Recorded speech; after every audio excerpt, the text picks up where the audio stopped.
Here's what you need to do this ritual.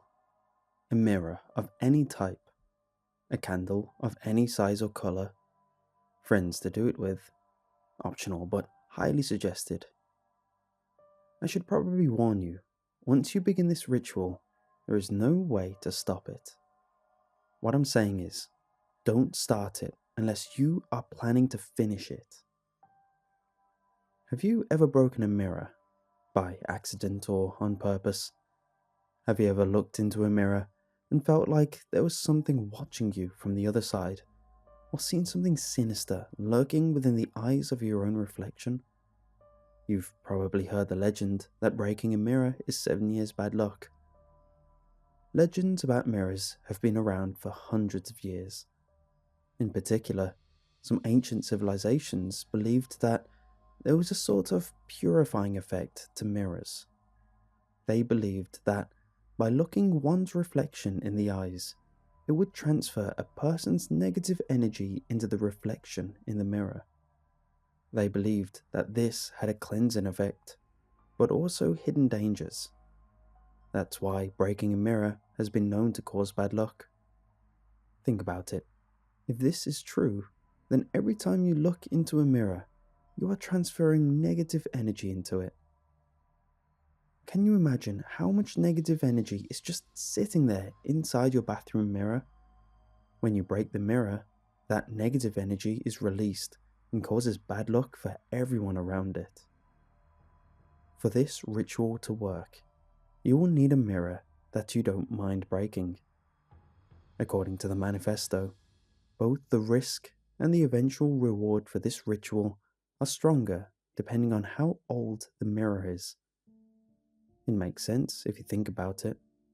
An older mirror has been looked into more and therefore has more negative energy inside of it. In order to begin the ritual, you must look your reflection in the eyes, transferring your negative energy into the mirror one last time.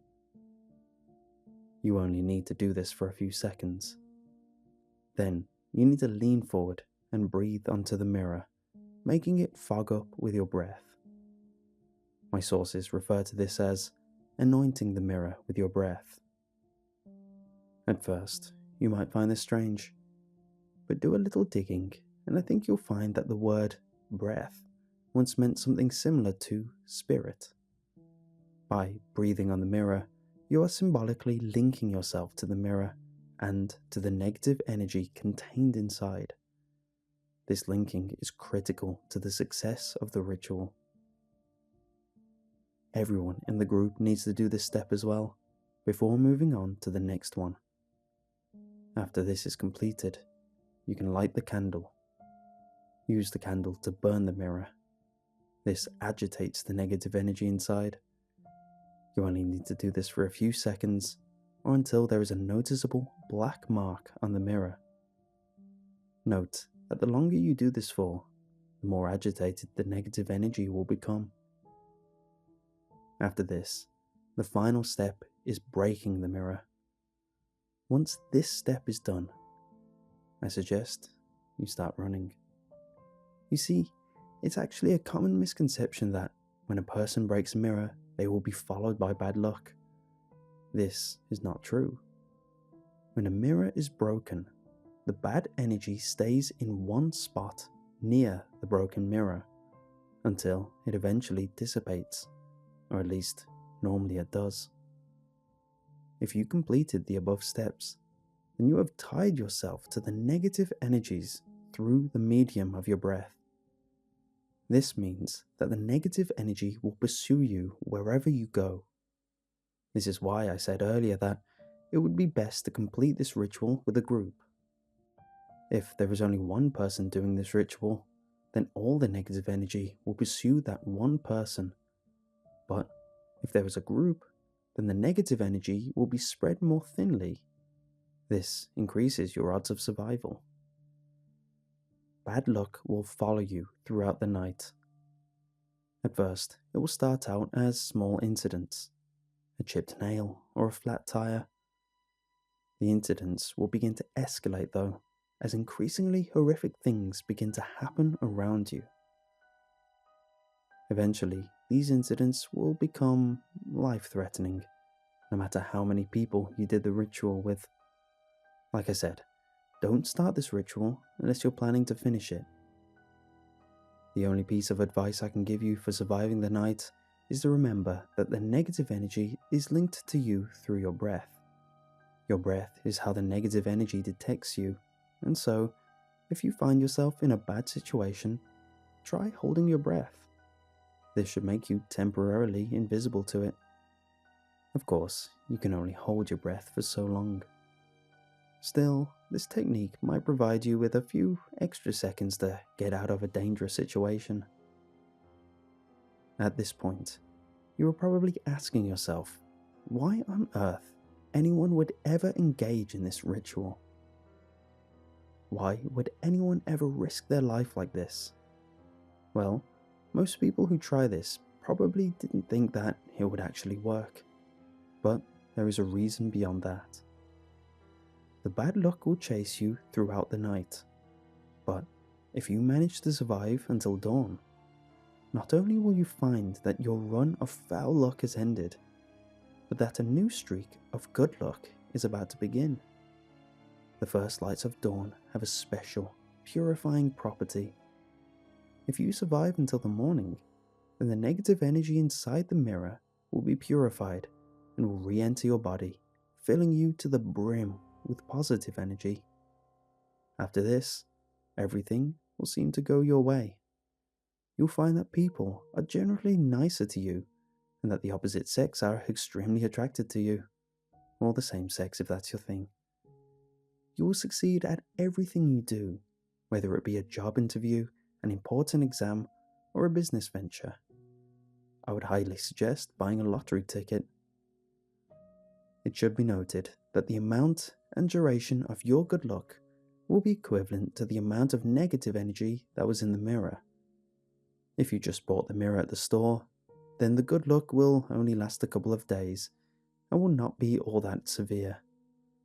If you use an old mirror though, then your lucky streak will be far more powerful, and it may last for months or even years if you had an old enough mirror.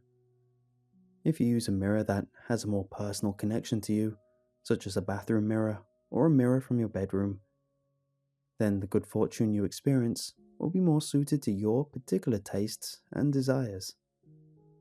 One more thing I should probably warn you about is the timing of the ritual. The ritual needs to be started after sunset and with at least 6 hours until dawn. Two common tricks that people try to use in regards to this ritual are starting during the daytime and starting a few minutes before dawn. Starting near dawn is probably the least dangerous of these little cheats. If you start near dawn, then the negative energy will not have enough time to fully manifest before being purified. The energy will then simply dissipate into the air rather than doing anything, and you will probably walk away thinking it was all a gigantic hoax. Starting during the day is more dangerous. People start during the day thinking that the daylight will instantly nuke the bad energy and keep them safe. This is not true. Notice that I said it was the lights of dawn that have the purifying power, not the light of day. By starting during the day, you actually give the bad luck more time to pursue you, and thus decrease your odds of survival significantly. You know, a lot of people might call you stupid or crazy for trying to attempt this ritual. I wouldn't though. I can understand the thinking that goes into it. I can understand wanting to take control of your luck, both good and bad, rather than accepting the seemingly random twists and turns that life seems to throw at us.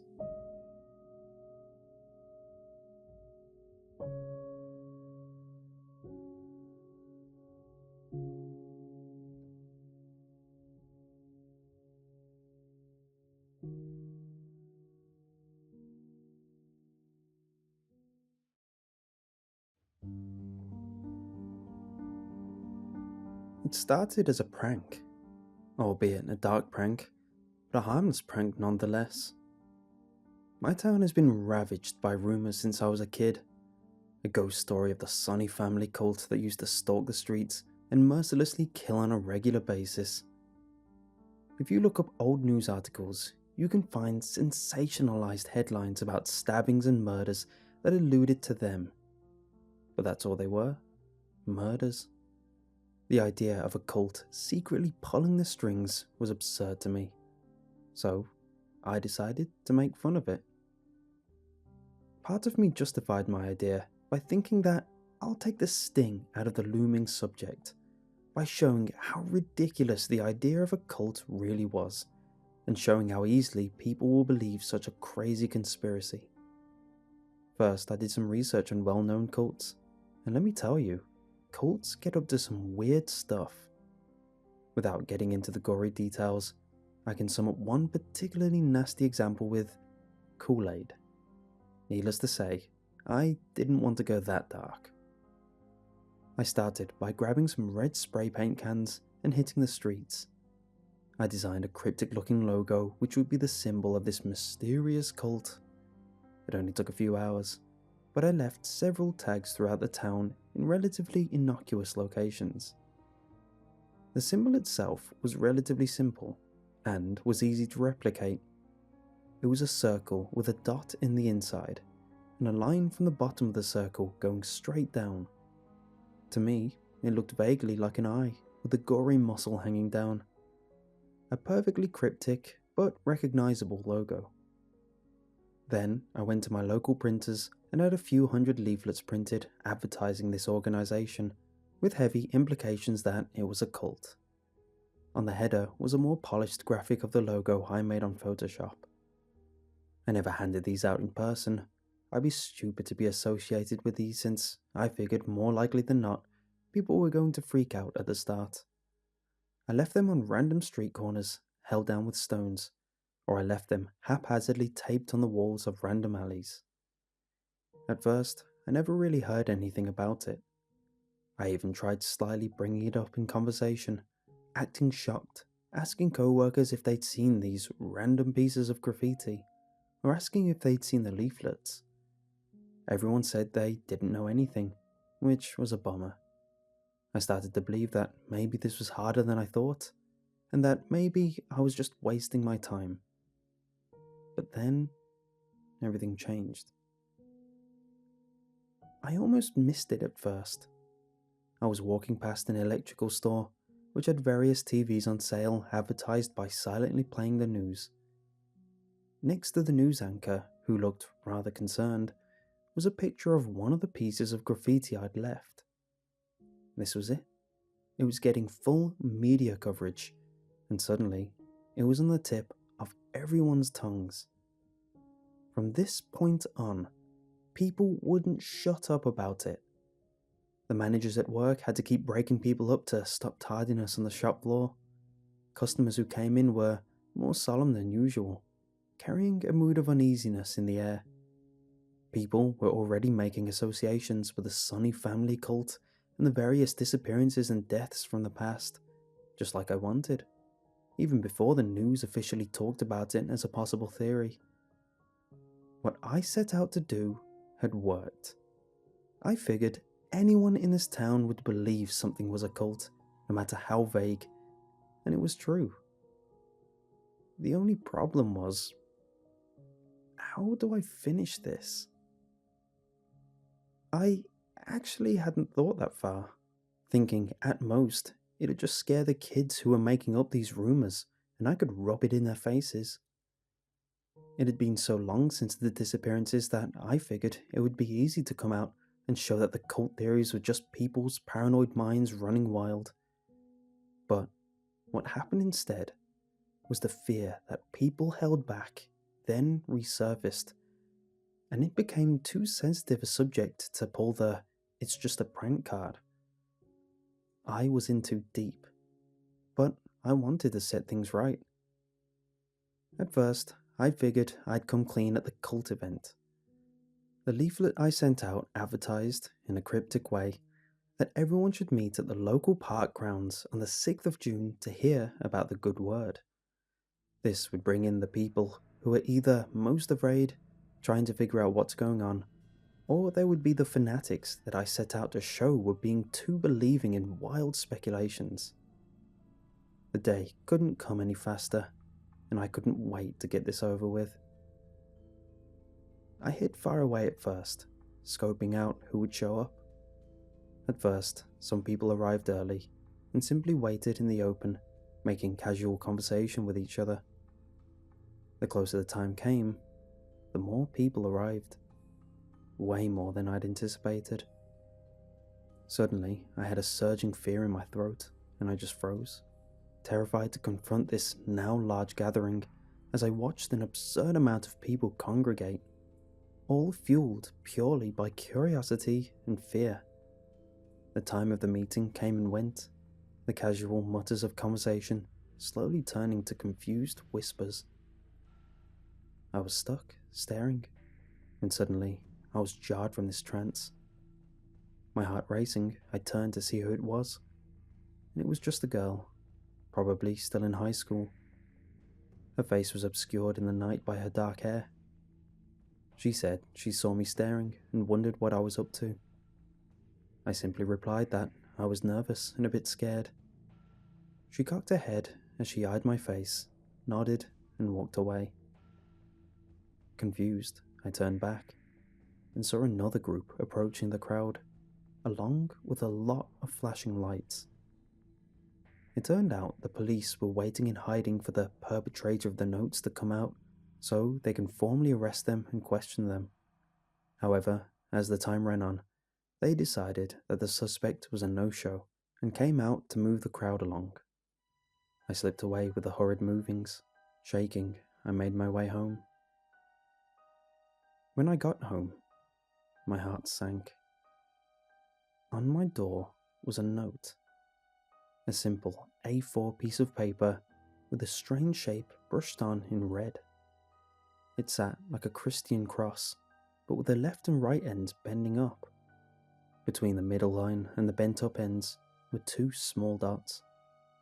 The note smelled like blood. It didn't take long for the police to arrive. I could tell they were being especially alert with a current air of uneasiness through the town. I handed them the note and explained how I found it.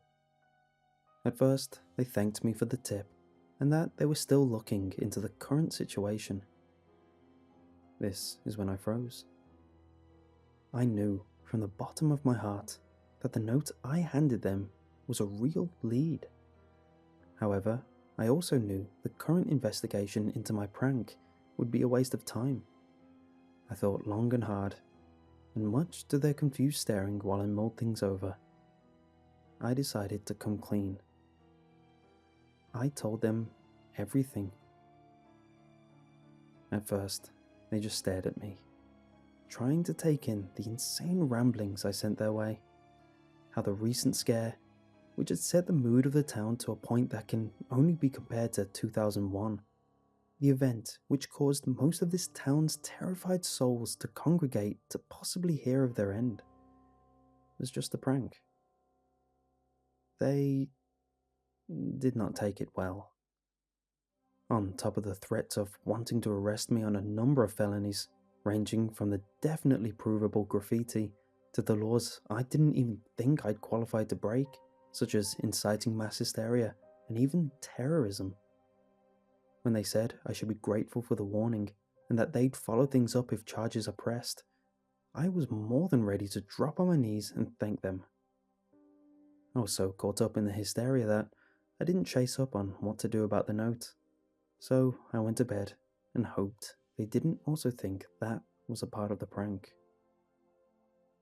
After that, life went back to normal, minus the death stares from passers-by and being shunned by co-workers after the story broke. In a way, what I set out to do kind of worked, as people were now kicking themselves for falling for such dramatics. However, they were definitely releasing their anger of that on me. I was let go from my job as it was a PR nightmare to have me show face as an employee, so now I had a lot more time to myself. I ended up spending the rest of the week lounging around and listening to the news anchors break the story in basically all the stages of grief. At first, they were in denial that it was all a prank, and were trying to backpedal any wrongdoing. This soon turned to anger, mostly at me. They seemingly missed the last 3 steps, as the story soon died off before any semblance of acceptance. With the news fading from the public eye, I was starting to believe that I could get back to a normal life. But this glimmer of hope soon crumbled into a fallacy. Late on a Sunday, I very clearly saw a figure standing in my back garden. It was dark, but the motion light glared on while I was in my kitchen. Looking out my window, I saw him. He was alone, at first standing very still. I didn't blink, frozen in a mixture of confusion and fear. He slowly raised his right hand to his face, index finger raised, and put it to his lips. That's when I saw his face, or at least what was covering it. It looked like a very rough-looking sackcloth material, with a very wide and unnatural smile folded in. Dark stains lay faded where the eyes should have been. He stood like this for a few seconds, making sure I got a full picture of what he wanted me to see. And then the motion light went dead. With this, I burst out of my kitchen and to my phone. Shaking, I managed to dial out and call the police, and within minutes, they were here. At first, they were very attentive, taking notes on everything I was saying and consolidating me in my state of shock. However, when I finished my story, explaining that I thought it was the Sonny family cult, they soon furrowed their brows. After this, their demeanor changed due to an obvious fact. They realized who I was, and so they didn't believe me. It felt like after I implied there was a masked figure haunting me who mysteriously disappeared when the motion lights went out, which were working when they checked them, they acted like I was crying wolf and left. I was heartbroken and at a loss on what to do. If the police wouldn't help me, who would? A few days later, I got in my car to drive to the shops. There were no signs of a break-in, but when I opened the glove box to grab some change, I saw a heart. I hope to God it was a pig's. Not long after, late one night, I heard some banging on my back door. I grabbed the nearest hard object and curled up in the corner, getting ready for what I believed to be my last stand. Nothing ever came. When I went out the next day, my back door was smeared with layers and layers of thick red handprints. I swear they were toying with me, like they knew no one would believe me. To them, this was fun. However, the threats feel more and more sinister. Sometimes I hear footsteps in my house at night. I see silhouettes outside my window for long periods of time. They're watching me, enjoying my pain. But now, I think they're getting bored of me. And judging from their reputation, I feel I know how they want it to end. The police are no help. The locals don't listen to me either. I'm hoping that you will. Please, you're my only hope. I need people to know. The Sonny family cult is real.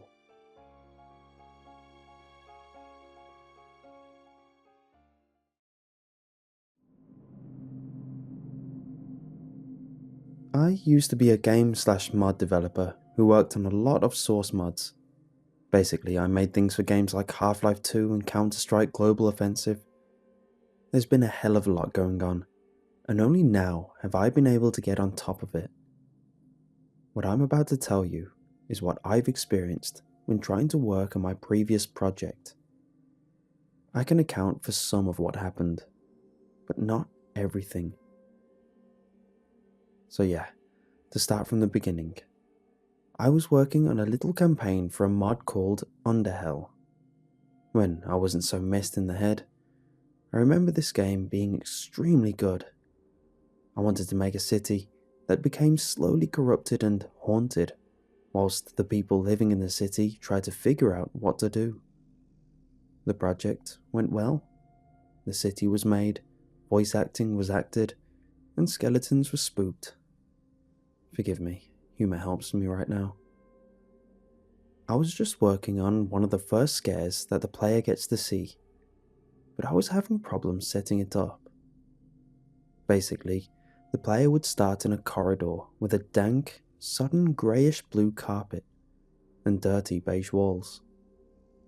It was quite claustrophobic, and almost seemed to get smaller the farther you went.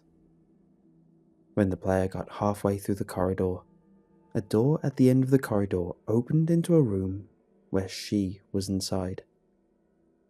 The lights were off in the room she stood in, but you could see her silhouette in the leftover light of the corridor. When you got near the end, she'd start walking towards you, and you'd slowly back away to find the corridor behind you has suddenly vanished. The problem with this was that the door that she hid behind would rotate a whole 360 degrees. It would go through the wall, and she would keep bumping into it and wasn't able to get out. I tried to sort it out by making the door only be open one way, and only be able to move 90 degrees. I thought that I'd sorted it, so I started the game and loaded the map to test. And oddly, a lot had changed from the get-go. The floor was plain concrete, and the walls were of tattered wallpaper and scratched plaster. I closed it to see if the editor had accidentally messed up my map, but it was the same as it ever was. I felt quite unnerved, so I had a little breather and decided to retry launching the map in-game. It looked exactly as it had on the previous launch, so I decided, screw it, and tried to test it even with the messed up textures. I walked across the floor, and all that I could hear were the loud, clacking footsteps of my character hitting the concrete floor. I was nearing the middle of the corridor, and I started to get very tense. I still get scared by my own work. I hit the trigger that caused the door to open, but the door opened incredibly slowly. I stood still in the middle of the corridor, waiting to see into the room. But as the door inched its way open, I realized with a cold dread that the room was empty.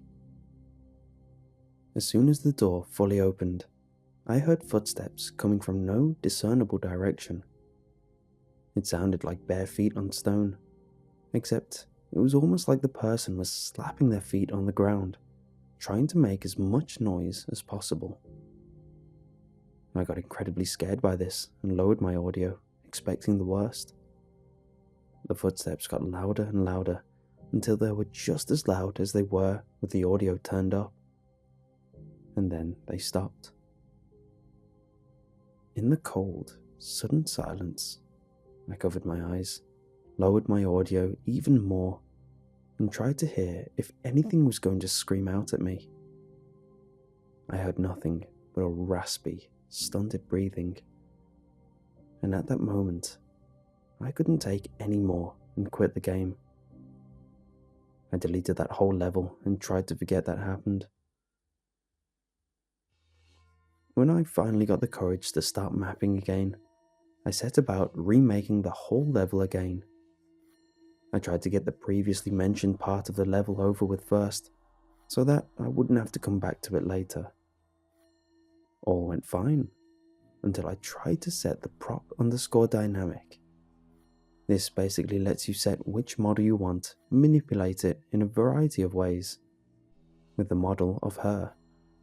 But I couldn't find the object anywhere. I searched through all the folders in the object browser, but couldn't find the model. I decided to save my progress and look through the game's install directory myself.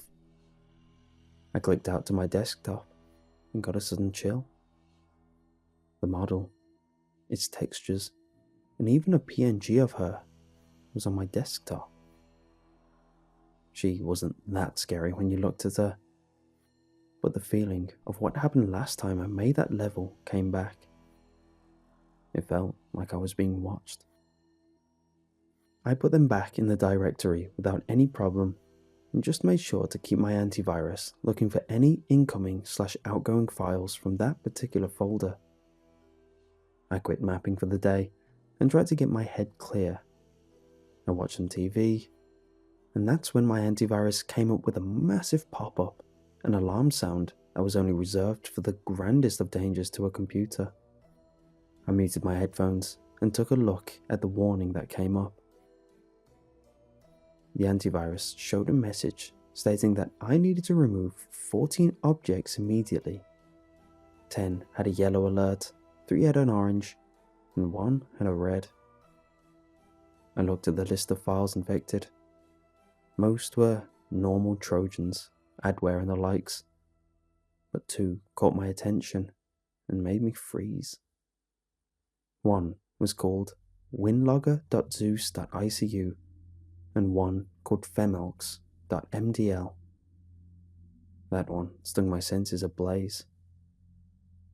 That was the file of her model. I pulled back my chair, mouth agape, and I quickly made sure to remove the files. Those 2 files, presumably a keylogger with the title of ICU, i.e.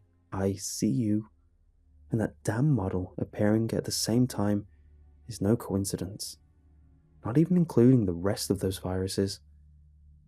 I made sure I got rid of those viruses, uninstalled Steam and all my games for it, backed up the bare bones level of my project without any textures or models, and rolled back my computer to when I never started that project, the 30th of March. The first thing I did with my freshly rolled back computer was install every good antivirus I knew. I did multiple scans to make sure those goddamn files were removed. I even thought about smashing the USB that held those levels. I was extremely tempted, to say the least, but I left it on my desk for the time being. After nearly 60 hours of scanning, I decided that my computer was okay, and went back to reinstall everything I wanted. I even reinstalled Steam, although not Underhell, nor the program for mapping, just in case this wasn't some horrendous fluke. I used my computer normally, and finally, I started to feel like maybe I was safe. I went to bed a couple of hours later. When I woke, my computer was already on. Concerned, I looked closer, but everything appeared as it should be. I used it for a while and looked for my USB, found it and took it to my kitchen, where I relentlessly smashed it to pieces with a meat tenderizer. I couldn't help but grin. I felt like I had stopped my creation from becoming even more horrible. I went to sleep and woke up to my alarm. I woke up on August the 28th, and I was already late for a day out, so I quickly got ready and was about to go on my computer when I saw I was already logged on. I felt a doubtful fear and slowly crept up to my computer, as if it was going to pounce out at me. A folder called Player Group was opened, and a single text document was inside titled femelx.txt. I clicked it instantly and saw only one word: behind. I heard footsteps coming towards me, and I felt the most dread I've ever felt in my life. I couldn't even move. I just curled up, bolted my eyes shut, and squeezed my hands over my ears, shutting myself off from whatever impending horror was incoming. Something grabbed my shoulder, and I heard this horrendous, blood-curdling shriek rack through my body. I didn't even realize it was coming from me until the person behind me turned me to look at them. It wasn't her. It was a neighbor of mine. I couldn't face reality, and my paranoia that had been ever increasing took hold. Maybe he was what the computer was warning. I had to run. Maybe he was the one doing the things that made me like this. I hit him and ran out into the street, tears in my eyes. I kept seeing her every corner I took. I ran harder, nearly getting hit by passing cars multiple times, and ran farther than I'd ever ran before, so much so that I passed out as my adrenaline wore off. When I awoke, I was in the hospital. I was shaking with fear. She could be anywhere here, and all these electronics could spell any kind of message to taunt me. I tried to get out of bed, but the doctor tried to lightly tell me that I'm safe, but I disagreed. I pushed him down and tried to run, but security was called. I felt a stab, and then I woke up in restraints. I didn't see or hear anything. I was too stuck in my own head, trying to calm down, but all I could surmount was a rapid chant of "See no evil, hear no evil." I couldn't feel a thing. I don't even know how much time it took to get me out of that state, but when I did, whatever clicked in me to lose those senses just came back. I could reason, I could feel, but I was still paranoid. I tried to disregard the doctors, but all that happened was that I was made to undergo psychological evaluations. The therapist told me that whatever I saw that made me like this induced some kind of psychosis. I don't remember giving answers, but he told me that even when answering, I said I heard her and saw her. That, to quote, she was wherever I made her not be, wherever she was never meant to even comprehend. I don't even know if I said that, but he certainly sounded like he was quoting me. I just don't know. I'm a lot better now, and I only see her rarely, but I've had severe sleep paralysis since. I see her a lot when waking up, and I can't even move. It's horrible, but I'm getting used to it little by little. I just pretend to myself that my house is on fire, and then I always regain the ability to move and she disappears. I don't know how this could have messed me up so much.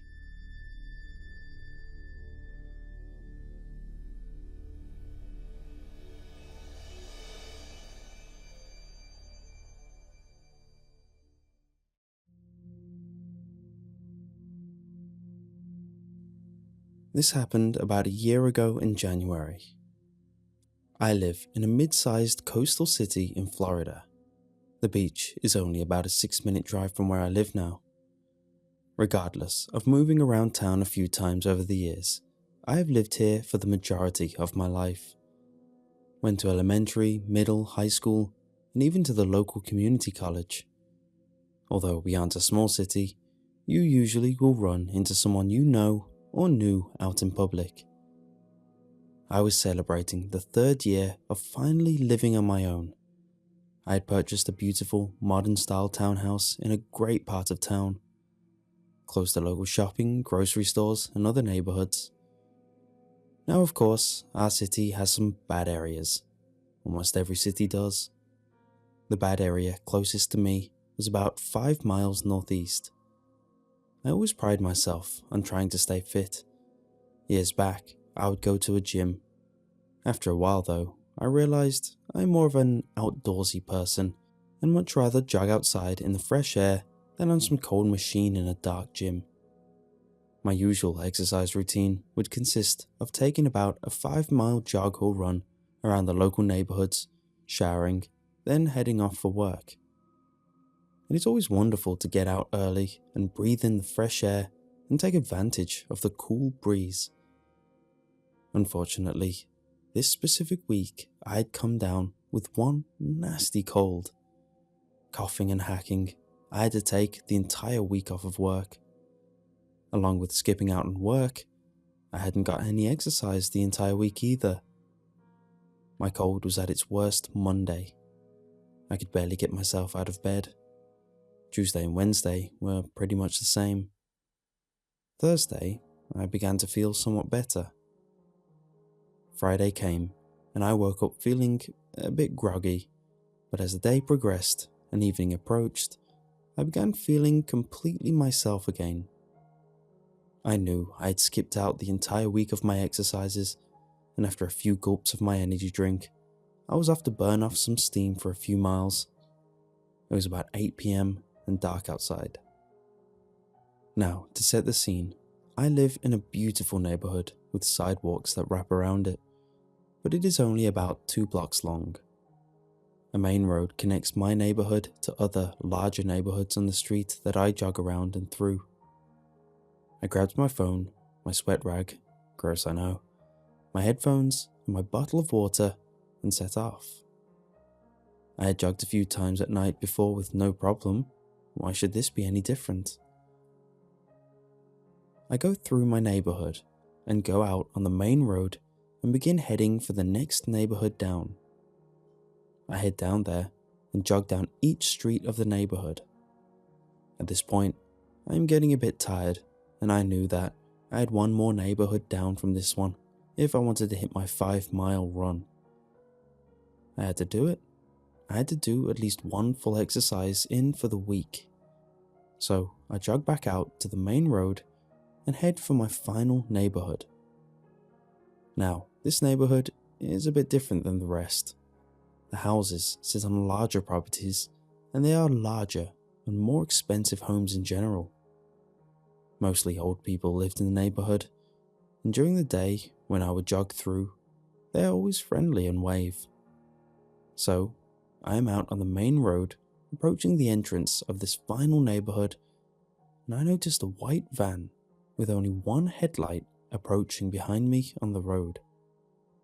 It slows down a bit as it passes by me, and I'm guessing whoever was inside was watching me jog into this neighborhood. The van slows down a bit more, and then speeds up and passes me, and continues down the road. I truly think nothing of it, and look down on my phone as I approach the first street to jog down. Shuffling through my music playlist and selecting one of my upbeat techno remix tracks to help keep me pumped up, I jogged down the first street with no problem. I did notice that I didn't see one person up or one light on inside any of the houses. This didn't surprise me, figuring the old people are probably already in bed and laughing at the thought. I get to the next street to go down and decided to stop and open my bottle of water for a sip. As I swig, I see a light of a car approaching me. One light. It can't be, I thought to myself. I resumed jogging slowly as the car caught up to me and slowly passed me. It was the van. It must have been the exact van that had passed by me earlier. I figured there must be some sort of coincidence. Maybe this person lived in the neighborhood. Although I was beginning to get a bit freaked out, I kept telling myself to finish the jog and to stay aware of all my surroundings. After the van passed, it made a turn once it got to the end of the road and was out of my sight. I decided maybe I should turn around and go back the way I came to be safe. So I did just that. I scurried through the entire street back and only had one left. I kept to my pace and turned the volume of my music off. I reached down to have another drink of my water when I stared down to the end of the road to see the same exact white van parked and turned off. So whoever that is must live down here, I thought to myself. And suddenly, the car jolted on, and one headlight came on, and the driver must have driven the gas pedal to the floor. The van pommeled toward me from the other end of the street. This wasn't a joke. This was for real, and at that very moment, I knew it. My life flashed before my eyes, and every feeling of terror, horror, and anguish flushed over my body. I would not be able to get to the exit of the neighborhood in time. Luckily, the houses I was passing by paralleled to the main road that would take me back to the safety of my town home. The van got closer and closer as I made a sprint into whoever's front yard it was. I was halfway through the front yard when the van stopped with a screeching, eerie, immediate stop. I dashed over the chain link fence as I heard the van door open and 2 heavy feet hit the asphalt. I dashed through the backyard, hopped the last chain link fence and onto the sidewalk of the main road. I heard the van start its engine again and speed off, no doubt headed back toward me. I am running faster than I ever have run before down this main road. I passed 3 old oak trees and then passed the last neighborhood before mine. The van has now returned and is gaining on me. I can hear the engine howling and getting louder and louder. I begin to hear a creepy old voice screaming, "I'm gonna get you, boy. Just you wait. Come here." At this point, I have tears streaming down my face as I ask myself, will I make it home? What will my family think when I disappear? All of these thoughts clouded my mind, along with tears clouding my eyes. As I turn the corner of the main road, I can see my neighborhood about a block away, and for a moment, the van was still yet to make the turn and couldn't see me. I sprinted and through my blurry eyes and hurrying, tripped on the side of the curb of the sidewalk. I fell and felt a pressure pop in my ankle. I felt numb for a moment, and then the pain hit me. I'd sprained my ankle. No time to cry now, I thought. I poured myself back into the hedges by the sidewalk and shoved myself into them as far back as I could. The twigs and sticks cut my skin, and I pushed back as far as possible not to be seen. I heard the van's engine flying close and then come to a screeching halt again. This time, the man pulled back the large door on the side of the van to get out. What I saw, I would never forget. The man hops out of the door on the side and leaves it open. He's holding a small, bloody saw of some kind. Fresh blood dripped off it. Behind him in the van, there were multiple different types of knives and tools hung and organized. To me, it looked like bloodstains had been splattered around the walls of the van. The man was about 6'5" at least, brown short hair, with the evilest grinning smile I've ever seen. He didn't speak a word, but inspected the surrounding area vaguely, hopped back into the van, and took off, flying down the previous neighborhood right behind me. Once I heard him make the corner into the previous neighborhood again, I knew it was time to nut up or shut up. I crawled out of that bush and ran as fast as I could on a sprained ankle. Crying and sprinting, I made it into my neighborhood. One more block and I would be home safe. As I made it to the half point of the block, the white van comes flying through the corner and into my neighborhood. I had to make a move to buy myself more time to get inside. As I passed by the dumpster, I grabbed 2 of the largest recycling cans and threw them out in the middle of the road to block his path. I dashed for my townhouse only 20 feet away. The van hit both bins at full speed, pummeling one into my neighbor's SUV, smashing their windshield. I put the key in the door and turned it just as the van pulled in front of my building. I opened my door and threw myself inside and slammed it shut and deadbolted the lock. A few moments passed by before I began to hear beating on my front door and a low-pitched voice that shouted, "I'll be seeing you soon, boy." I lay on the other side of the door in my blood and tears, shaking and crying. After that, he left. The police were called immediately after the incident, not only by me, but my neighbours as well. A report was drawn up, but he was never found. I know I should have called the police first, but being in the mindset of it happening so quickly in front of your eyes, you don't have time to think so clearly. I have moved since. Let's just say I joined the gym again. But if you live near my city, beware of the man in the white van with only one headlight. It terrifies me to think what could have happened to me on that horrible night.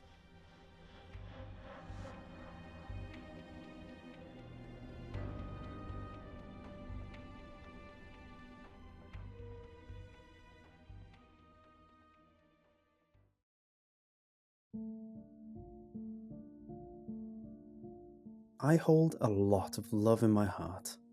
Love for animals, love for people, and love for all my close ones. This is why I take many strong stances when it comes to current issues. In that regard, I guess I've always been an activist since I was a child, when I protested the school filling in the pond to make a new playground. The other kids obviously didn't like me much after that, but I grew up being taught about the many stages of an animal's life there. To fill it in for a few monkey bars and some swings was like murder to me. With this new age of the internet, it's very easy to be an activist from the comforts of your own home. Just type your name on a petition, occasionally check the results, and claim that was because of you. I hate this keyboard warrior mentality. So many real-life issues are glazed over, and real effective ideas are being phased out because it involves leaving the house. Behind a screen, it's much easier to see the world in a bright light, but that light is a facade. When you go out and see the real workings of the world, it's on the nose how broken society is. This is why I took to the streets a lot, still trying to keep the old way alive. I would protest animal shelters that were simply just putting animals down rather than helping them, with no regard of rehabilitation. I picketed for the denial of cameras that were being put practically on every street corner. People have a right to privacy. I was trying to make a difference. The problem is, I live in a small town, where the local folk simply don't want the trouble, so they lie down and accept everything that happens, no matter how bad it is for them in the long run. Due to my lack of support, I was often scoffed at, or I would be ignored while these sleazebags went to do their work of making life for everyone worse. You need a thick skin to do this sort of stuff, but after a while of no wins and many losses, it starts to get to you. This blog that I've kept up has been a great reprise. Though no one local seemed to frequent it, a few enthusiasts leave uplifting comments which helped me push through. I'm sad that I can't keep this up anymore. It started as a comment out of the blue. It was on a post of one of my rants. I was frustrated how easy it was to slide me under the rug, and how, because I was alone, I was easily ignored. The comment simply read, "Never act like a victim, and you will never be one." This hit me hard. At first, I was annoyed that they told me I was acting like a victim. But then I started tracing back through my blog, and I realized something. They were right. Each of my posts were often me simply lamenting that I was powerless, that what I was doing couldn't work, how I needed others or my ideas couldn't work, that I had boundaries since I was still fearful of breaking the law. But in the end, these were all excuses, not reasons. Well, the epiphany didn't simply fade away. I took heed and acted on it immediately. I grabbed some spray cans I had from an old DIY project years ago, put a scarf over my face, and took to the streets. I climbed the pole of various high-traffic viewing security cameras and gave the face a once-over in paint. With adrenaline pumping through me, I sped home and immediately blogged about it. My blog was done anonymously, so I didn't fear being caught from there. Lo and behold, the feedback was much different. People weren't just giving me pity, they were praising me. This was it. This was what I wanted to do. I was finally realizing my vision. I just had to be smart about it. It was dangerous. However, vandalism was my new way of action. Rather than my message be walked by without a second glance, I gave people no choice but to look. Large messages of murder sprayed on the front of the animal shelter. I covered more cameras. I even managed to sneakily spray pigs on the police station. However, there's only so much you can do with a spray can, and in the end, it was nothing a simple power wash couldn't erase. Soon, I was back to square one. When I wrote about it though, I never lamented. Rather, I mainly focused on growing. This is when I received another comment from the same person as before. I never took notice of them before, simply thinking he was a fan from somewhere else in the world. But this comment made me take notice of them. Their username was as1, and their profile picture was some cryptic looking symbol. It looked like it could be the logo of a metal band. The comment simply said that I should meet them, nothing else. It seemed they were withholding information and only replied when I left a scrap email address they could contact me on. The email was even more bare, only saying to meet at a local park on the edge of town at midnight the next day. It seemed a bit ominous, but understandable if they were as scared of leaking personal information as I was. On the day, I packed a small pack of items, something to conceal my face, some spray cans, and pocketed some mace, just in case. When I arrived, I was alone.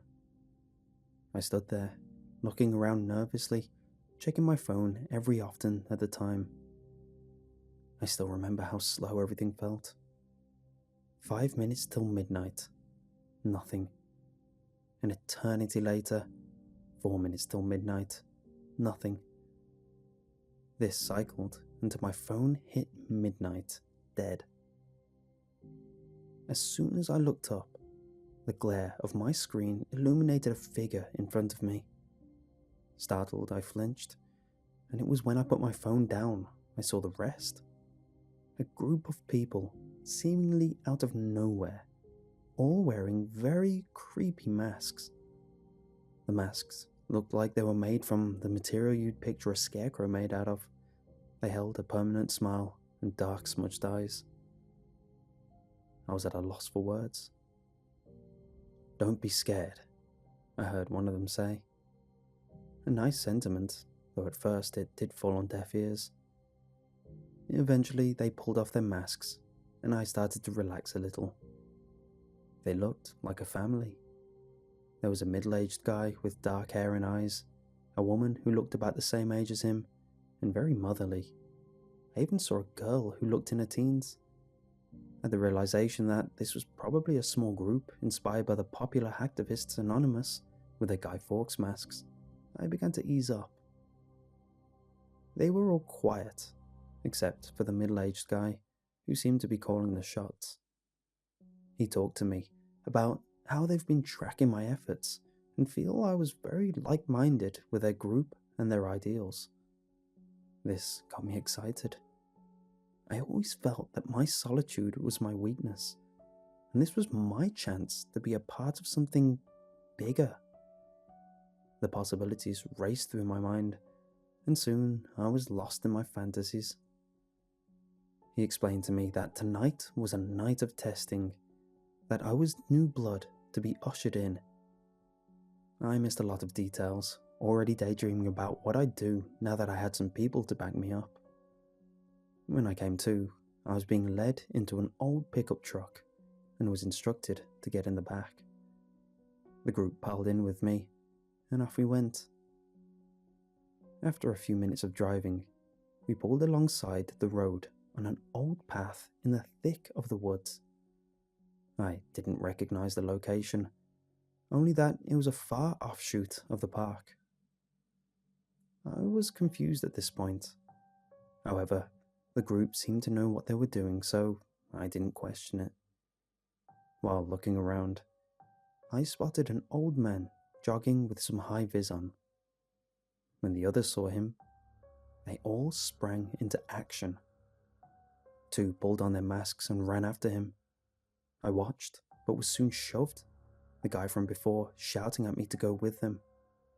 In the confusion, I found myself running after them, catching up, and soon in front of this old man.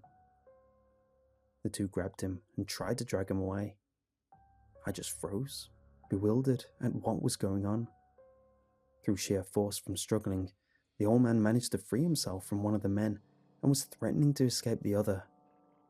Out of pure reaction, I ran over and grabbed him, giving the loosened guard time to get a grip again. The pickup truck soon pulled up, and the others threw him in the back. After we all piled in and the vehicle started rolling, the guy from before spoke to me again. I remember this part clearly as I was now intent on paying attention, wanting to find out what was going on. He told me he was proud of me, and that I had good focus on what was important. A little flattered, I didn't bother chase up the details. I trusted that this was a night where I was finally going to make a difference. Soon, the pickup pulled into a rundown driveway, which held a small storage unit. The group filed in, along with the 2 who escorted the old man with us. In the unit were a few rows of fold-out chairs already set up, and a single chair facing the rest. Everyone took a seat. To the old man's protests, he was held down in a single chair, now center stage. I was led to the front, an empty chair waiting for me on the front row. I sat down, and soon the leader started talking. What he gave was a compelling speech, a wonderful sermon about family, how being as one is the strength of the group, how, through their selective process, a new member may join the fold. When he moved on to talking about the old man, he talked in depth about how he was a corrupt politician. He was voted for to be a fighter for the people. However, once he rose to power, he became like the rest. He also led the budget cuts to the animal protection policies of the town, and that the high rise in animal euthanization was his doing. As he told that part, he was looking at me, almost as if hinting that they were doing this part for me. I smiled at the sentiment.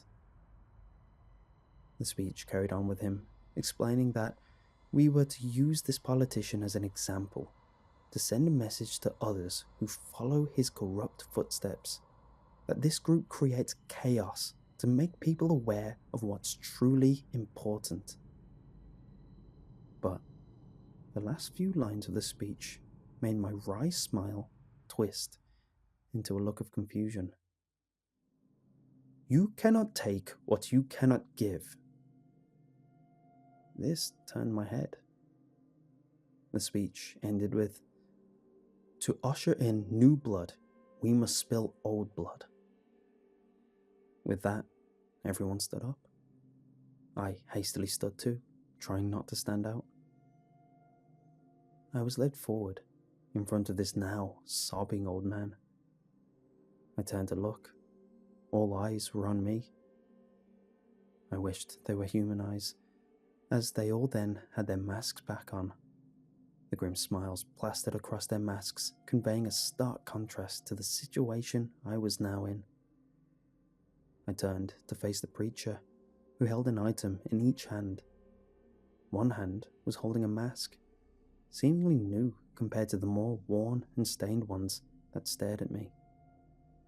In the other was something that made my heart sink. It was a knife. I stared, not wanting to move to prolong any bad events that happen. However, as time passed, the group grew more restless, and a look of anger started to form on the guy's face. I opened my mouth, but couldn't find any words, and it was in that deer in headlights look that he snapped the items away from me. I feared he was going to attack me on sight, so I reflexively pulled out my mace and sprayed it around in front of me, closing my eyes. When I opened them, I saw he was in fact about to attack me, but was temporarily repelled. I turned to see the group ready to join in, so I quickly burst through the door and ran. I ran at a speed I never knew I could run, and soon I could hear footsteps of the others on my tail. A few seconds later, I also heard the roar of the pickup's engine rearing up. I ran down the road, a feeling of futility setting in, knowing soon a behemoth of a vehicle would join the chase. Soon I was at a fork in the road and was met with a very important decision. Left or right? I looked both ways, each a dark expanse into tree-lined dirt roads. As I heard the throttle of the pickup being punched, I instead jumped into the bushes right in front of me. There, I stayed as still as I could, suppressing my urges to whimper and gasp. Around me, I could hear the clatter of footsteps stop, soon followed by the pulling up of the pickup. They were right next to me. I could feel my heart racing. My face was heating up under the stress, and I was getting desperate for air since I was now holding my breath. After a few seconds, I heard the leader tell the group on foot to go left and the truck to go right. Eventually, the footsteps left, and the rumbles of the engine faded. I gasped for air. There I stayed for about half an hour, before knowing I had to leave before they double backed on themselves. I made my way home through a lot of indirect routes, far away from any paths or roads. I can't go to the police. I was now an accessory to a crime, as I helped kidnap a very important person. Also, who knows how deep their ties run? I can't go to family or friends either, as that will only put them in danger. My only hope is to go into hiding, to leave this town and go off-grid. I now leave this last blog post to explain everything that's happened to me, and to say goodbye.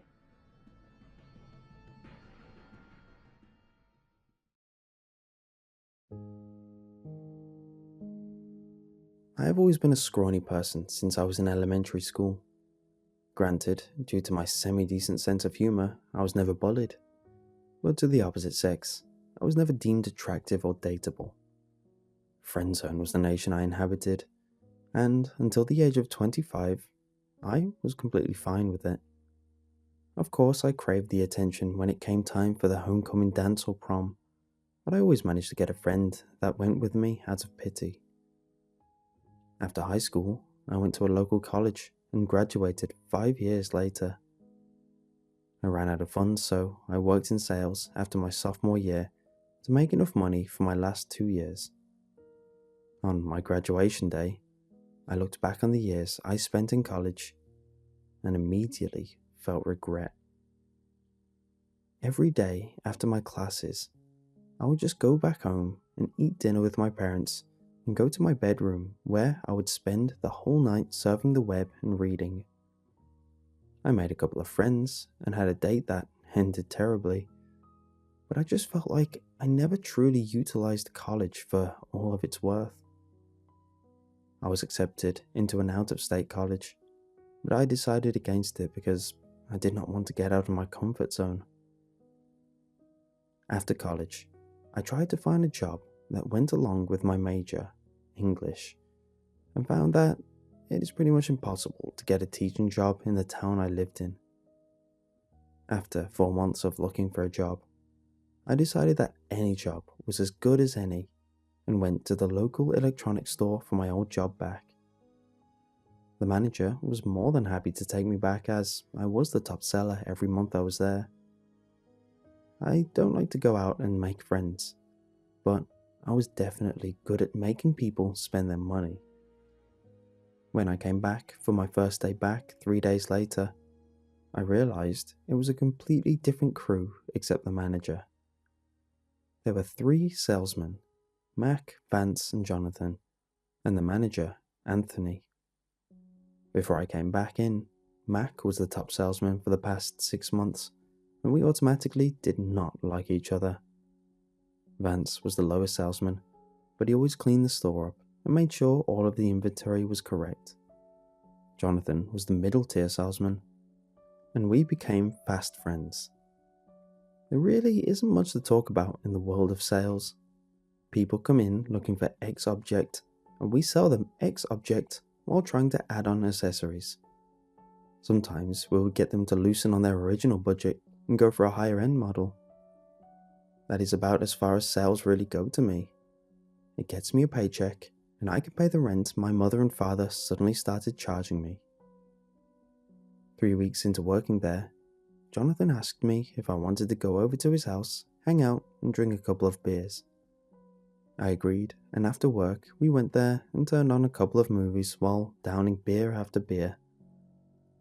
After 3 hours, I decided it was time for me to go home, but Jonathan rationalized with me about the dangers of driving drunk. He brought out 2 pillows and a blanket. He pointed at the couch, and I sat back down. He put the blanket and pillows beside me and told me good night while he walked back to his room. I don't know when I fell asleep, but I remember snapping awake. I have this thing ever since I was young where I would slightly open my eyes in case it's already bright, but I found the room to be completely dark. I slightly glanced up, trying to figure out where I was, but what I saw made me close my eyes completely and start shaking a little.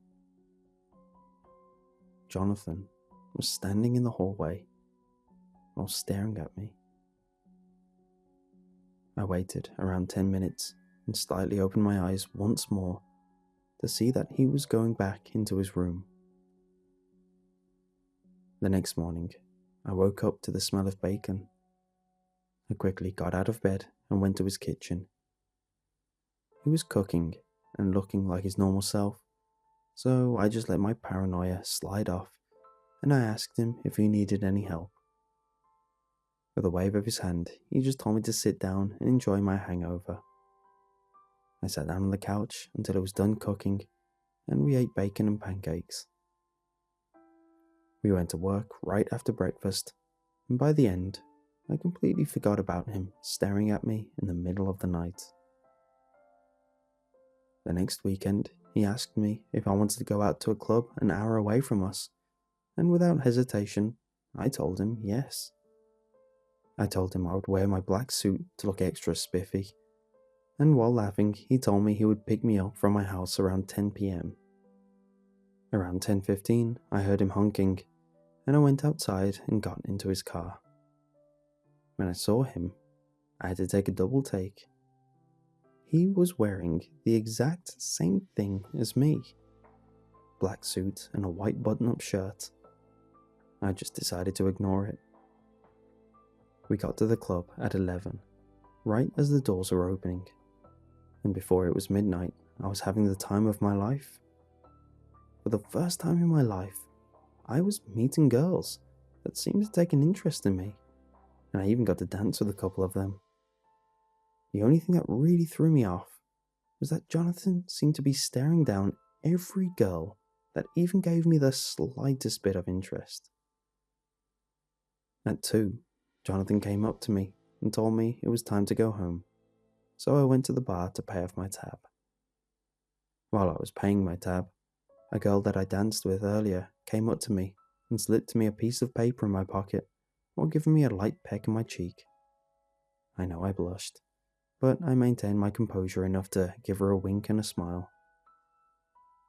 When I got into the car, I took out the piece of paper and showed Jonathan. Nearly bouncing in my seat with excitement, I told him that she was definitely a girl that I would not mind dating.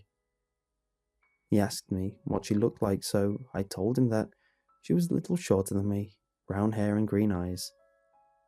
Then I started to explain to him how pretty she was. But I had noticed he changed his expression from happiness to what seemed like anger. The whole car ride was filled with awkward silences and sideways glances from Jonathan. I felt like he had gotten a bit too weird for me, so I started to avoid him at work. It worked for the first 3 days, but I noticed that he had started to follow me around. When I was driving home, I would see his car from a distance away. Sometimes, when I was lying in bed, I would spot a set of eyes coming from the trees in front of my house. But every single time I would walk up to the window, I would see the eyes vanish. I didn't really know it was him until I saw a figure with bright green shoes running down the street. I know Jonathan is the only person I have ever seen wear bright green shoes. They were the shoes he wore whenever he went out running or whenever he exercised. I decided that the next day would be the best day to approach him and tell him that I noticed him following me after work and looking into my window. I was going to tell my only and best friend that I would really appreciate it if he could just give me some space until I thought he was back to normal. That next day, the store was closed. The store was closed because Jonathan was found in the middle of the night by the police with a giant gaping hole in his chest. His heart was removed and placed in his mouth. Where his heart should have been was a credit card from our store. The magnetic strip was rubbed off and the name of the card was grinded off. On his stomach was a series of cuts to reveal a little note. Was it worth the sale? I know I wanted him to give me some space, but I never wanted him to die. He was my only best friend, and the grief that filled my heart when my manager called and told me the news caused me to hang up on him and fall on my bed. With deep sobs, I felt the world was crashing down on me, and I never felt like he ever knew how much he really meant to me. Today is the day after Jonathan was found dead. I decided to go to the mall to clear my head. I went outside to my car and found a letter stuck in my window. I grabbed the letter and read it in my car. Hey Dan, I'm sure you've noticed that I've been following you around and that I've been acting weird around you. I know on the first night you spent over, you saw me staring at you on the couch. I just wanted you to know that on the first week, Mac convinced an older woman to make an $8,100 TV purchase using our store credit card. The next day, the woman came back with the TV. It had a big crack in the middle of the screen, but she told us it had come that way. Normally, we just return it and get our money back from the manufacturer, but Mac did not want to lose out on the commission. It was the last one we had in stock, and he wanted to have the upper hand on you. She started to beg and plead to just take the TV back and let her buy a cheaper model. She told him that she didn't even have the money to pay the monthly bill. He just told her she was out of luck and made her take the TV back into her car. That night, she killed herself. She was clutching a remote in her left hand and an empty bottle of pills in her right hand. The daughter came in 3 days later. It was your day off, but Mac was there. She went up to him and told him about the death of her mother. She didn't seem sad, but I could tell she was not here to ask about what can be done about the bill. With a smile, she asked who the salesman was, and the asshole told her it was you and described what you looked like. With a smile, she skipped out the door and drove off in a red sedan. When you spent the night, I woke up to the sound of a car engine starting up around 2 a.m. I looked out the window and saw that same red sedan. When we were going to the club, I saw the red sedan following us. When you described to me about the girl that gave you her number, it matched what she looked like exactly. I just wanted to make sure you were safe, so I followed you home and I kept watch over you. Tonight, I invited her over. I took the piece of paper she wrote you her number on and texted her. She said she will be here at 2 a.m. I know I may not be alive when you read this, but I want you to know that I love you, man. I know we haven't been friends for long, but just know that I acted like a creep around you because I wanted to make sure you were safe.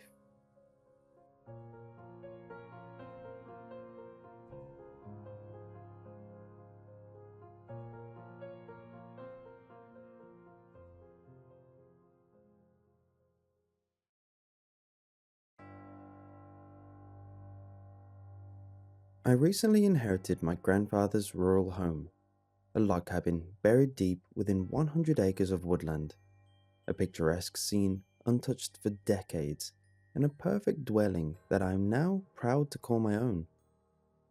I would spend the weekends here as a child. The wooded paths, crystal clear ponds, and hidden meadows were always a welcoming change from the cramped city apartment I shared with my parents and sister. My grandfather only had one rule: never go near the woods at night. This was an easy rule to follow. Granted, I was terrified of the dark. What I looked forward to most during my visits were my trips to the hollow tree. Exactly half a mile from the cabin stands a large oak, towering over the nearby smaller trees. Its unprecedented height is not the only unique feature. At the base of the trunk is a very large cavity, giving the tree a hollow appearance. This inevitably led to the landmark's appropriate name. My eyes lit up when I discovered a new treasure lying within the hollow tree.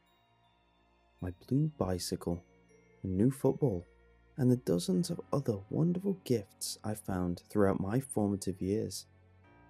Grandfather never admitted to putting the toys in the hollow trunk. "A gift from the tree, I suppose," he would say with exaggerated confusion. I knew he was the one hiding the presents, as he was the only person living within 100 miles of the tree. But I enjoyed the game, and I never questioned my gifts from the woods. As I grew older, my visits to my grandfather's cabin were fewer, and upon his passing, the hollow tree remained barren. To honor him, I had his ashes placed on a mantle in an ornate urn. The path I stroll each morning leads straight to the hollow tree. I happened to glance inside its trunk as I walked past. Lying on the ground inside the tree were torn shreds of dark brown fabric. Curiosity carried my feet to the mouth of the cavernous oak. As I knelt down and picked up the shredded cloth, a wave of familiarity washed over me. It was the mangled remains of an old teddy bear. My old teddy bear. The one I had lost in these very same woods 25 years ago. My grandfather and I had searched for the missing stuffed animal day and night. One of its black button eyes hung by a thread and dangled in the air. The other was missing completely. Dark, oily liquid stained the worn material and left it reeking with a putrid smell. My mind raced to find an explanation of how the bear could have ended up inside the hollow tree. Maybe an animal dropped it, or the wind. Both seemed highly unlikely after so many years. I reluctantly stuffed the remains into my coat pocket and made my way back home. That night, I dreamt of my grandfather. He stood at the edge of the woods. Large snowflakes fell and stuck to his jet black coat. He raised his pale, thin hand and beckoned me towards him. I obeyed. The cold wind howled as its chilling needles stung my face. Grandfather grabbed my arm, pulled me close to him, and pointed into the dense tree line. I shifted my gaze and stared into a sea of crooked trunks and twisted branches. My eyes were drawn to the hollow tree. Its dark cavity stood out in the pure snow like a drop of black ink on a white canvas. Without warning, a horrifying shriek escaped the tree's cavernous mouth. The blood-curdling scream rang through the woods, sending a frightened murder of crows from their roosts into the grey, overcast sky. My grandfather's tired, broken voice filled my ear. "A gift from the tree." The high-pitched whistling of wind and bitter cold jolted me from my slumber. My body shivered violently. I was outside, and in the woods. I hadn't sleepwalked since I was a child, yet here I was in the middle of winter, dressed only in a bathrobe, standing before the hollow tree. Just as I was about to turn and head back to the cabin, something caught my eye. A small red light blinked inside the tree's dark, empty trunk. I quickly ran to the mouth, picked up the cold plastic object, and dropped it into the pocket of my robe. I sprinted back to the cabin as quickly as I could. The dead leaves crunched loudly beneath my bare feet. I burst through the front door, wrapped myself in the blanket, and prepared the fireplace. As soon as my body temperature started to return to normal, I pulled the object from my pocket and placed it on the floor. It was my walkie-talkie, another childhood toy. This didn't make any sense. My sister and I would play with them all the time, until the day I accidentally dropped my receiver into the pond. I'll never forget how upset I was as I watched it sink. Again, the hollow tree had returned another long-lost possession, and my name was still scribbled on the side. As I sat, dumbfounded, the red light on the top of the walkie-talkie turned on, and, ever so quietly, a faint noise crackled from the tiny speaker. The noise was brief, a stream of white noise. But just before the walkie-talkie turned off, for a split second, a hushed voice whispered my name. I took off the back panel of the receiver, and just as I feared, there were no batteries. I hurried to the attic and locked away the bear and the walkie in a chest. I decided then to avoid Hollow Tree and my morning walks altogether. The dreams continued, the same one each night. My grandfather, the tree, his message, and the crows. I resorted to moving furniture in front of my doors to prevent my late-night sleepwalks into the woods. Things were going well, until the day my grandfather's urn went missing. I had just returned from work. I froze as I stared upon the vacant mantel. My heart pounded in my chest. I knew exactly where it was. I laced my boots, threw on my coat, and started my short journey to the hollow tree, grabbing an axe from the woodshed on the way. Dark clouds left the world dreary, and the sun was setting. As I approached the giant oak, the unnatural stillness of the woods droned eerie silence around me.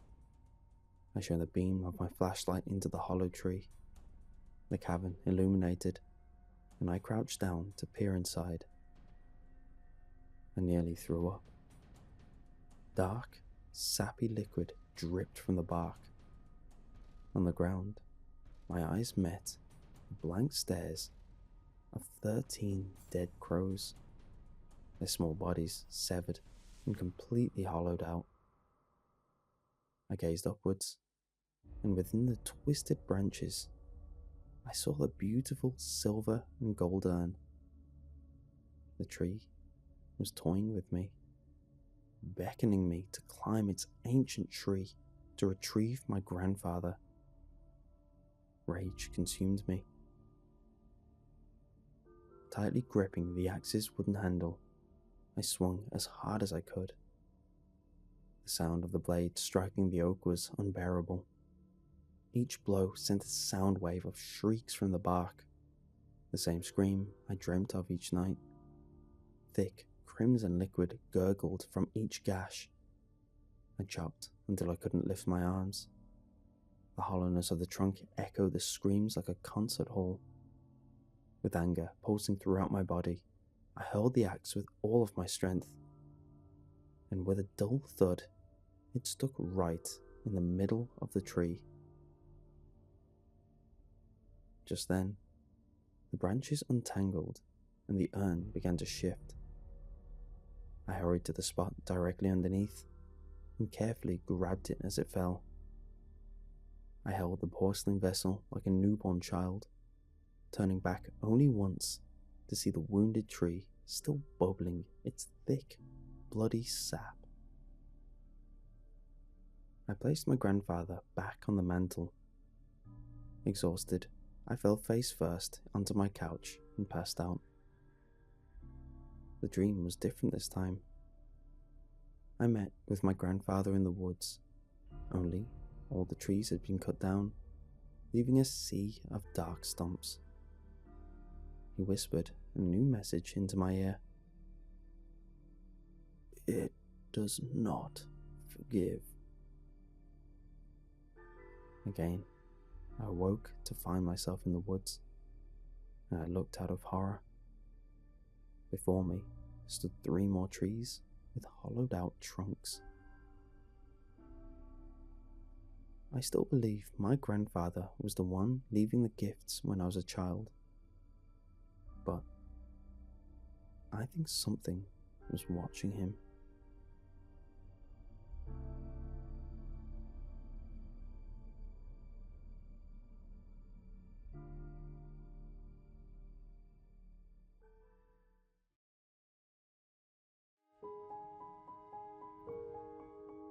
My grandfather died during the war.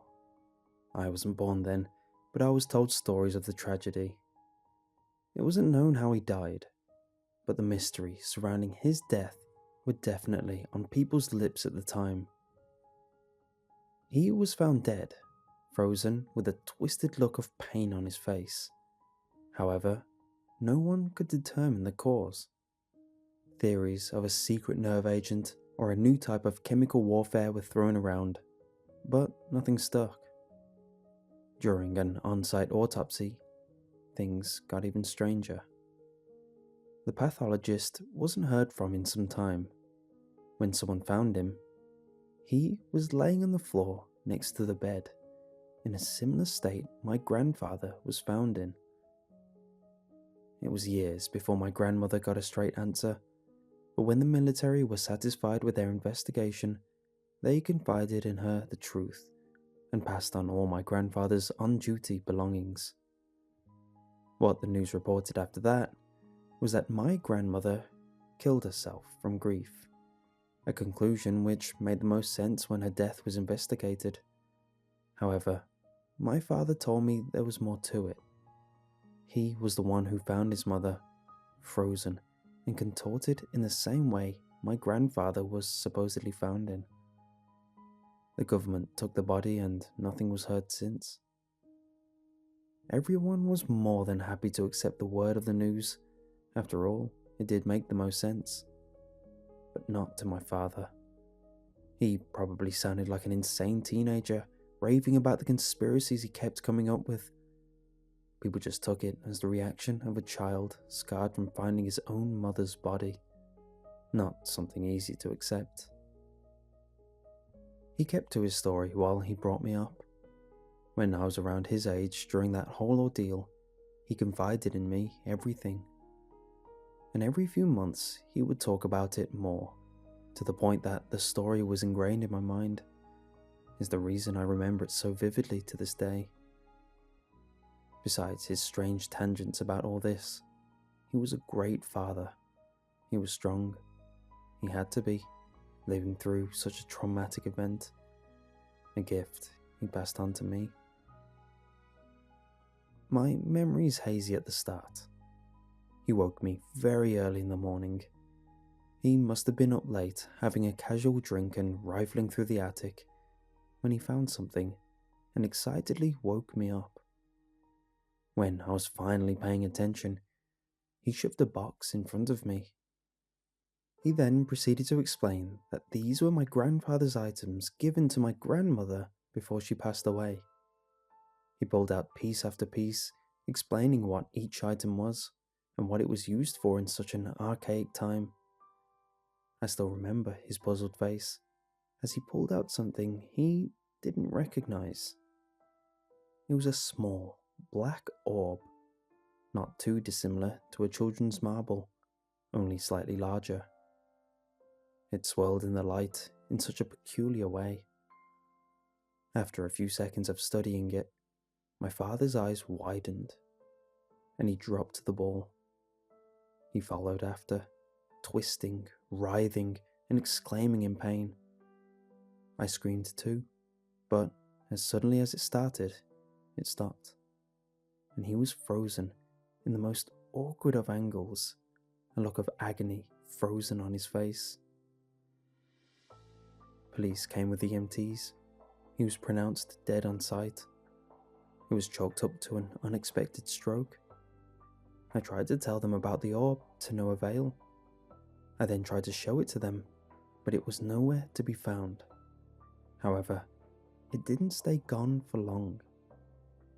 I have many memories of seeing it. I would be reaching into my toy chest, trying to find something to play with, and a glimmer would catch my eye right next to my hand. As soon as I recognized it, I would run away, screaming to my mother. When she came, it would be gone. These episodes were often drummed up to grief, a believable explanation to my sporadic behavior. I now had an understanding of the frustration my father felt when he was my age. I remember in school, the class was changing to art, so we were instructed to pull out our art supplies. I pulled open my drawer where I kept all my stationery, and just as I was about to reach in, I'd stopped myself just in time. By then, screaming and running away, all because of an ominous black ball. This thing haunted my childhood, always coming within inches of what I knew to be the end of my life. As I got older, I started getting more creative. No longer did I run away screaming, and no longer did I try show or tell anyone. I knew it was a futile effort, as it always managed to slip away before anyone else could see it. In my early 20s, I started scheming. My first idea was simple: to lure it out and smash it. I spent the day idly playing around in the garage, pulling open drawers of tools, hammering nails into random pieces of wood. In hindsight, it was obvious I wasn't doing anything, but at the time I thought I was really smart. Somehow, it worked. As I was reaching in to grab more nails, I stopped myself just in time. In front of my fingertips was the sphere which some reason wanted me dead. I hovered my hand, in my mind, to distract it, like it was somewhat alive. Then suddenly, I pulled back and swung my other arm, hammer in hand, and hit it dead on. It bounced dangerously close to me, threatening to bounce off me if I hadn't moved in time. It landed with a small tink and rolled before stopping. I leaned over, checking if I'd made any mark. I hadn't. I tried again, and somehow it once more unnaturally flew towards me, narrowly missing my leg. This time I took it as a warning shot and ran away, scared once again. I could tell it wasn't going to break, and somehow attempting to destroy it made it mysteriously always fly towards me. However, my effort wasn't all in vain. I learned one key detail, which has let me live out my life peacefully from then on. I could touch it with objects. I never tempted fate.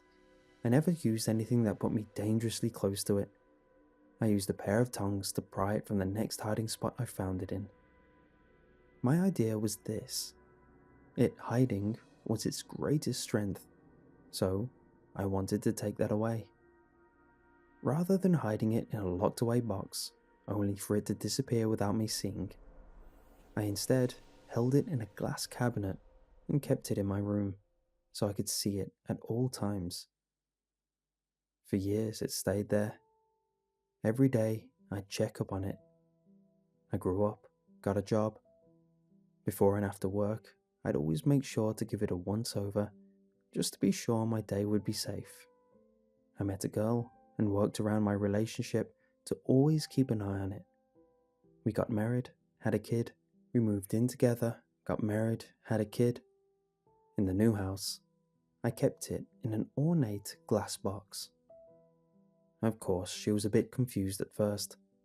However, I simply said it was a family heirloom, technically the truth, and that it was so valuable and old that it couldn't be touched. I made something up about how the oils in her hands would be corrosive to it, and she never once wanted to touch it. The only difficulty was balancing my now extremely loaded schedule with keeping an eye on it. At first, things were fine. I'd wake up when the baby woke, check the box. I'd feed the baby and get ready for work, check the box. Go to work, get home, check the box. Check on my wife and baby, help out, check the box. Relax for a little bit, check the box, then go to bed. However, the schedule never left much room for rest and relaxation, and it started to catch up with me. In a way, it started with my wife. She surprised me, wanting to go out for dinner. This happened after work.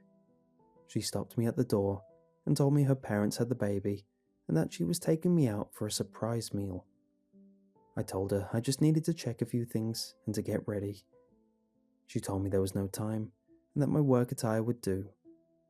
I tried protesting, but she just grabbed my arm, giggling, and pulled me away, telling me I needed to relax. When I got home, something was different. I sped through the house to check on the box. When I looked at the marble, everything seemed fine at first. However, the more I looked at it, the more something seemed different. I shifted my head around at different angles, and I noticed what made me feel uneasy. It had moved ever so slightly. I used a pen to move it back and prayed it would never happen again. Another time, I got home late from work. I needed to do a bit of overtime to catch up on some projects, and I was exhausted. As soon as I sat down on the couch, my head hit the pillow and I passed out. When I woke up, I was panicked. My wife was sitting across from me watching TV. In a stressed tone, I asked her why she let me sleep, and she just gave the loving answer of not wanting to bother me. I raced to the box, and as I entered the room, I heard an ominous sound. Clink. I froze for a second, anticipating the worst.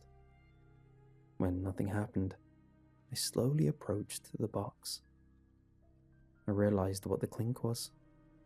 The marble was pressed against the glass, as if it had just been moving in my absence.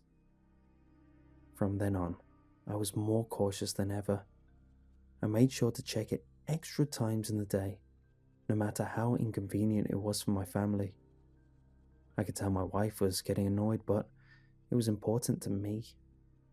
I didn't want my child to grow up without a father, not like my father did, or myself. However, it's impossible to be perfect. It only takes one slip up for everything to go wrong. I finished work late one night. I'd been working my job for almost a decade, and I felt I was ready to be moved up to the next level. On my way out, I was stopped. A group of upper management caught me and asked me if I wanted to get drinks with them. I took the hint. They were scoping me out, seeing if I was a fit for the inner circle of the higher-ups. This was my chance. I only had one other thing on my mind. I told them I'd just have to tell my wife and I'd be with them. I scooped around the corner and quickly dialed home. My wife picked up, confused at first. "Hey honey, I may be coming home late." "Why's that?" she said, inquisitively. "I'm going out for drinks with upper management. I think they're seeing if I'm a fit for promotion," I said, hinting that this was going to be very important. "That's amazing! Thanks for letting me be the first to know. I'm sure you want to rub it in Joe's face. He's been snagging you for years," she excitedly replied. Yeah, I'm actually calling about my box. All I want you to do is check up on it, that's all." "Oh," she said, a hint of anger in her tone. "Please, it's important to me," I said in a begging tone.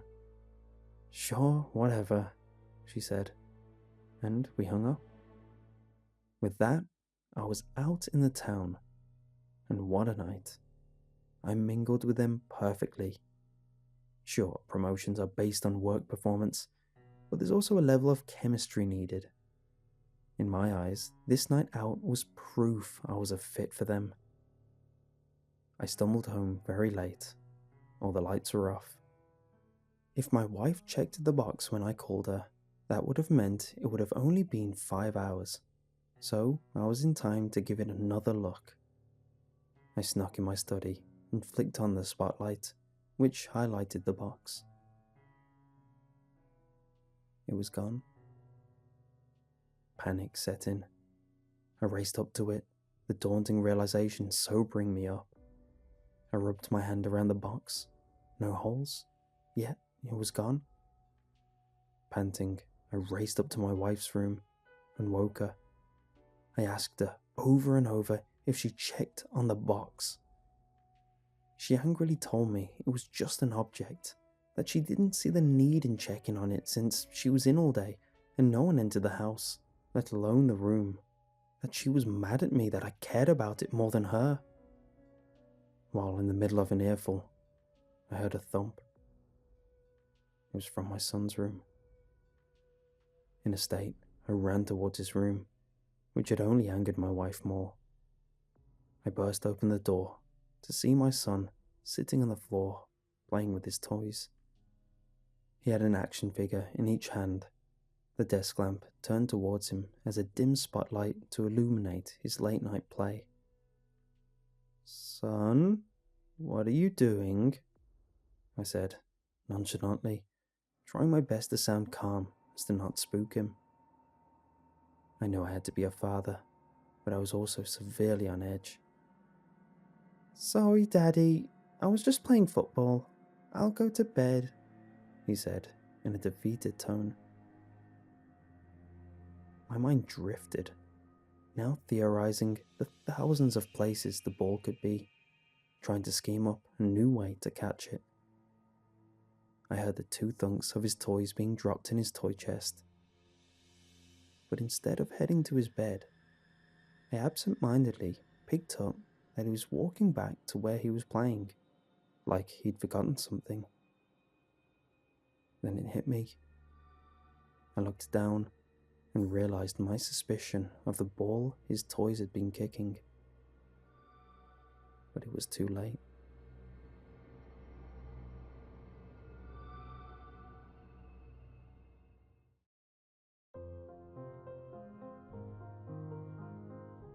A year ago to this day, I thought it would be amazing to start up an exorcism business.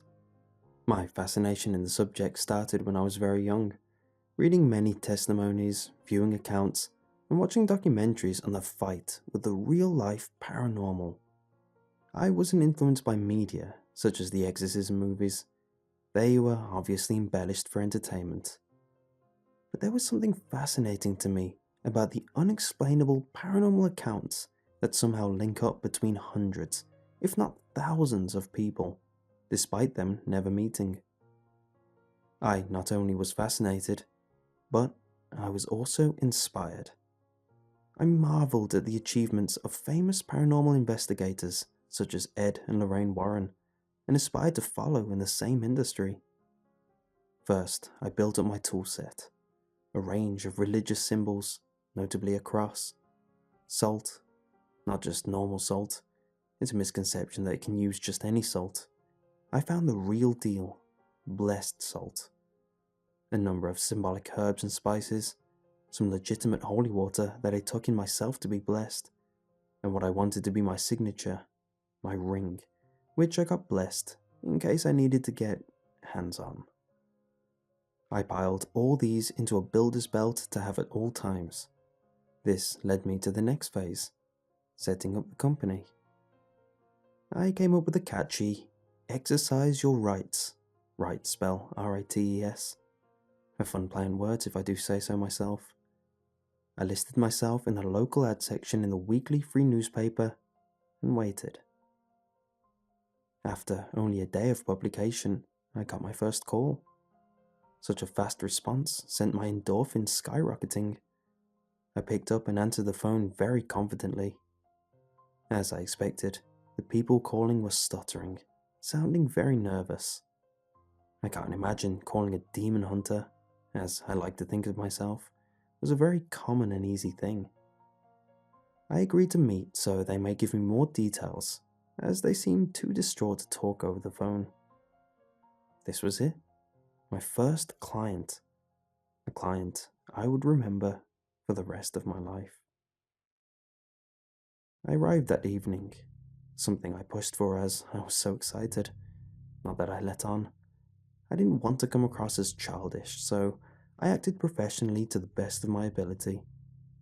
The place I ended up at was an old house on the outskirts of town, a pre-war build which sat relatively far away from neighbours on all sides. The clients were a family who'd found out they had inherited it a while back, however was never aware until now. They wanted to renovate it, modernise the whole thing, and move in. Very straightforward stuff. The only part that wasn't straightforward were the mishaps. Builders who worked inside were always complaining about seeing things move where there shouldn't be movement.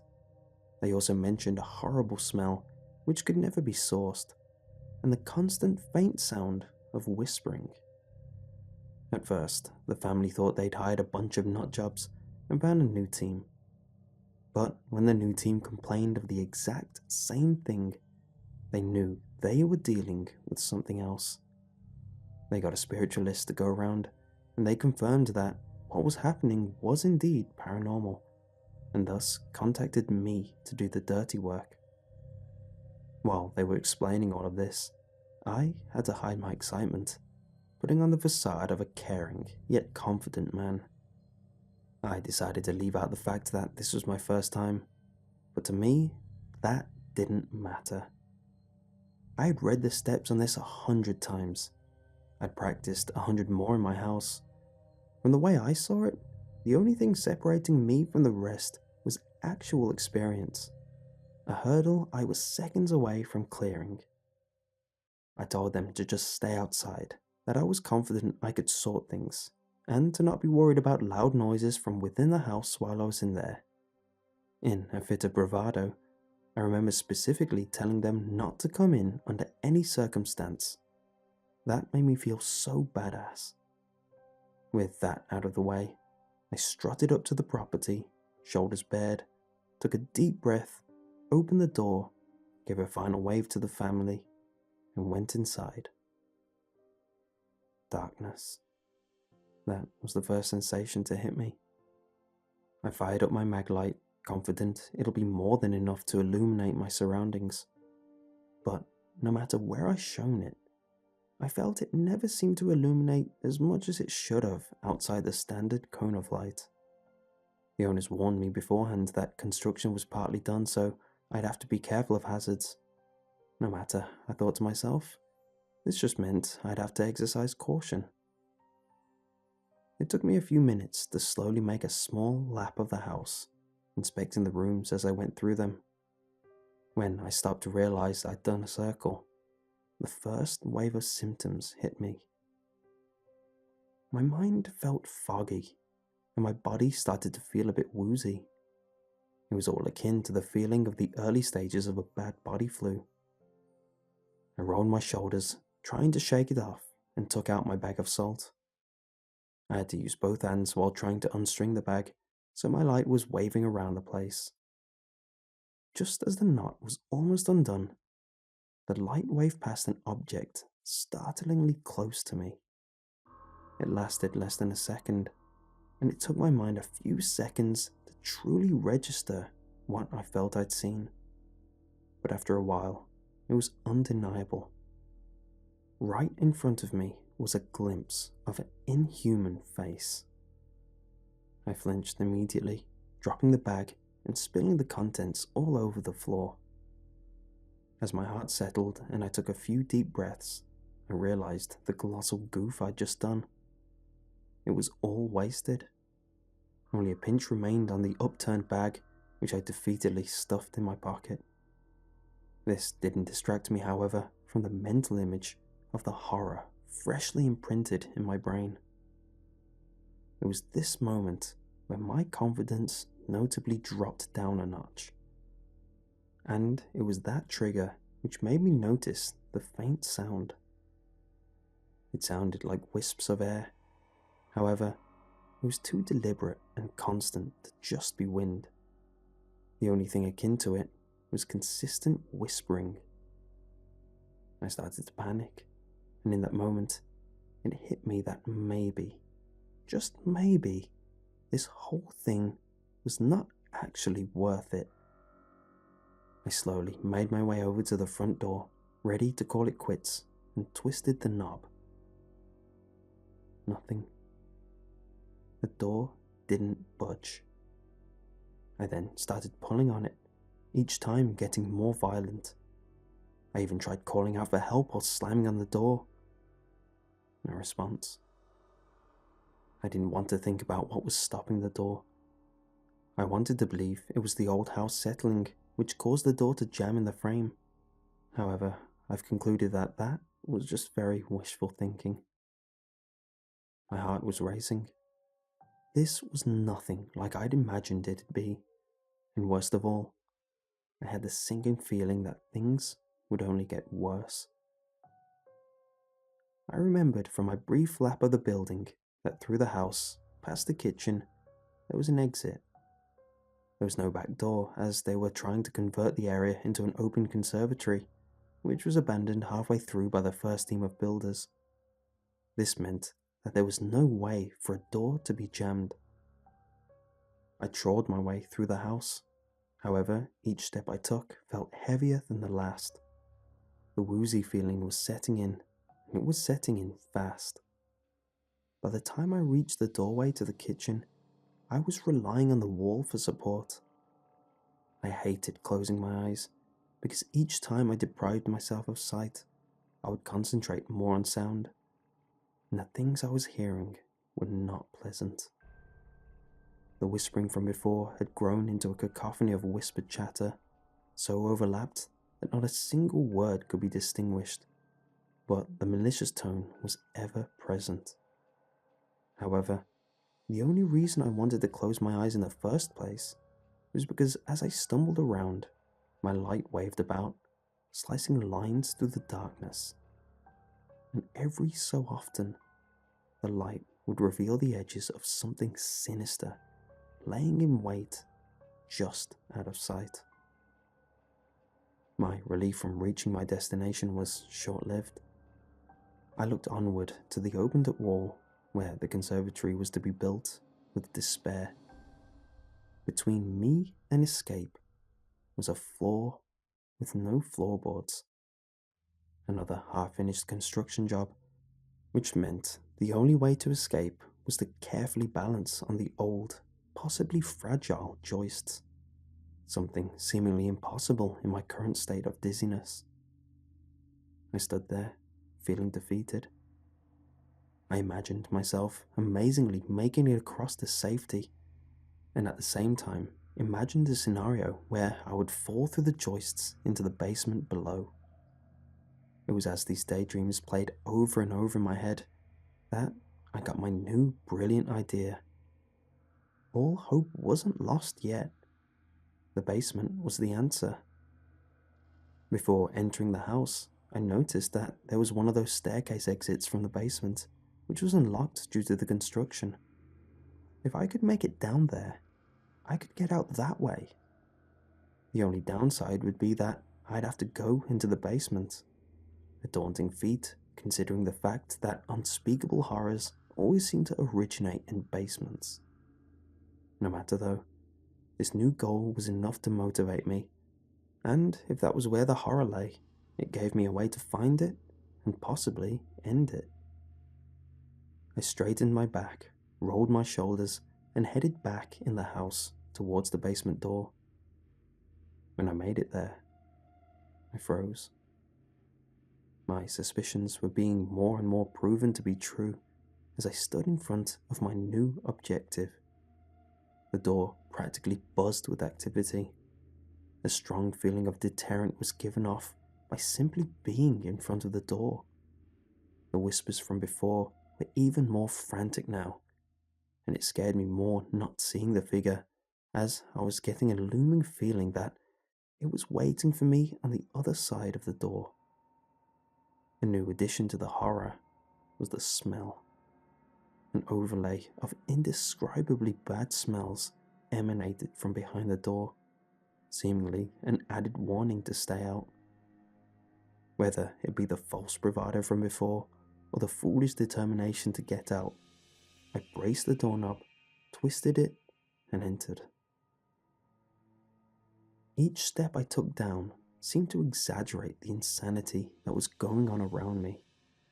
My mind started to warp from the sensory overload. I felt that I was pushed to my limit and beyond until my foot hit the ground below and my mind felt like it shattered. A heavy feeling bore over my body, a pressure I'd never felt before pushing in from all around me. My breathing became staggered, causing me to gasp for air with each breath. I dropped to my knee, trying to compose myself. However, each attempt to push on felt like a step in the wrong direction, a primal part of my mind protesting to my conscious urge to push forward. My focus was brought back when I heard a sound from behind me. It emanated from under the steps behind me. I slowly rose, turning slowly to face what I felt to be my demise. A breeze rolled over me in intervals, a decrepit smell carried with it. Every so often, a wretched snarl would sound from the darkness in front of me. I had no desire to see what was hiding, as even with the light facing the ground, the glimmers of something wet faintly reflected off something large in the shadows. Whatever it was big. Out of fear, I stumbled back a few steps. The creature seemed to slowly slither towards me. I eventually picked up my pace, stepping further and further back. I created no distance between me and that thing, as it soon picked up its pace too. The whispers were rampant at this point, getting more overwhelming the further I stepped back. Soon, my back hit the wall, and I started to make peace. If the wall was here, that meant the exit was behind whatever was in front of me. Something seemingly impossible to comprehend, let alone get around. The whispers was now a constant hiss, tearing away at my mind from within like a drill through a watermelon. I slid down the wall, wanting to be at least relaxed as I met my demise, when my back jutted off of something. It was an old valve. The strong hissing came from it, along with an awful smell. Without thinking, I tried turning it off to no avail. It was stuck. All my concentration was on this now, as I pulled out something I could use out of my belt, the result being the metal cross I brought with me. I quickly jammed it in and used it as leverage to twist the valve shut. The hissing immediately stopped, along with the smell. I was left in a room completely filled with silence. I sat there as I composed myself, trying to add things up. Was all this caused by a gas leak? I stood up, now feeling a lot more in control. I stumbled my way through the darkness in front of me, unobstructed. I burst through the basement doorway to the outside world and gasped for air. Never before had normal, everyday air tasted so good. The couple ran over to me, helping me to my feet. They were in awe. As I slowly built myself from the ground up, I was bombarded with questions, none of which I answered straightforwardly. When I finally came to my senses, I was filled with my own questions. I first asked why they didn't open the door when I was hitting it. They reminded me that I told them not to interfere under any circumstance. I quickly covered up my stupidity by praising them for following my instruction. I rushed away, telling them I had to write this all up at once, and that I now had a lot of paperwork to do. I let them know that they should call me to tell me how things are in a week, and with that, they paid me and I left. When I got home, I crashed. I bawled into tears due to how stressful it all was and how foolish I had been. There's something life-changing about legitimately accepting your own death, and that still haunts me to this day. After that, I kept the business open for another week. However, each call I got, I always gave an excuse as to why I couldn't make it. After a while, I just accepted that this was my brain telling me I didn't want to do this anymore. I threw everything away as to never be reminded of this incident again. However, something still rolls through my mind every so often. As promised, a week later, the family called and updated me on how things were. Apparently all sightings and sounds had stopped, and the workers all gave overwhelmingly positive feedback on the working conditions. I was concerned about the idea of another gas leak in their house, so I decided to probe for more information through some small lies. I started talking about how I went through the house and exercised each room, and that the worst offender was the basement. I transitioned the subject to asking if they'd been down there since, which they said they had. I mentioned that during a particular struggle, I may have knocked a gas pipe, and that I accidentally twisted a valve with my cross. I mentioned that I thought I smelled gas after, which they should get checked as soon as possible. I remember I was so impressed with myself how I managed to bring up the possible gas leak without giving away the fact that I possibly scammed them that night. This feeling was soon erased with their response. They told me that the house was so old that there were no gas pipes installed yet, that was one of the jobs they were planning on doing in the future, and that the valve I twisted was simply one of the shut-off valves for the house's water supply.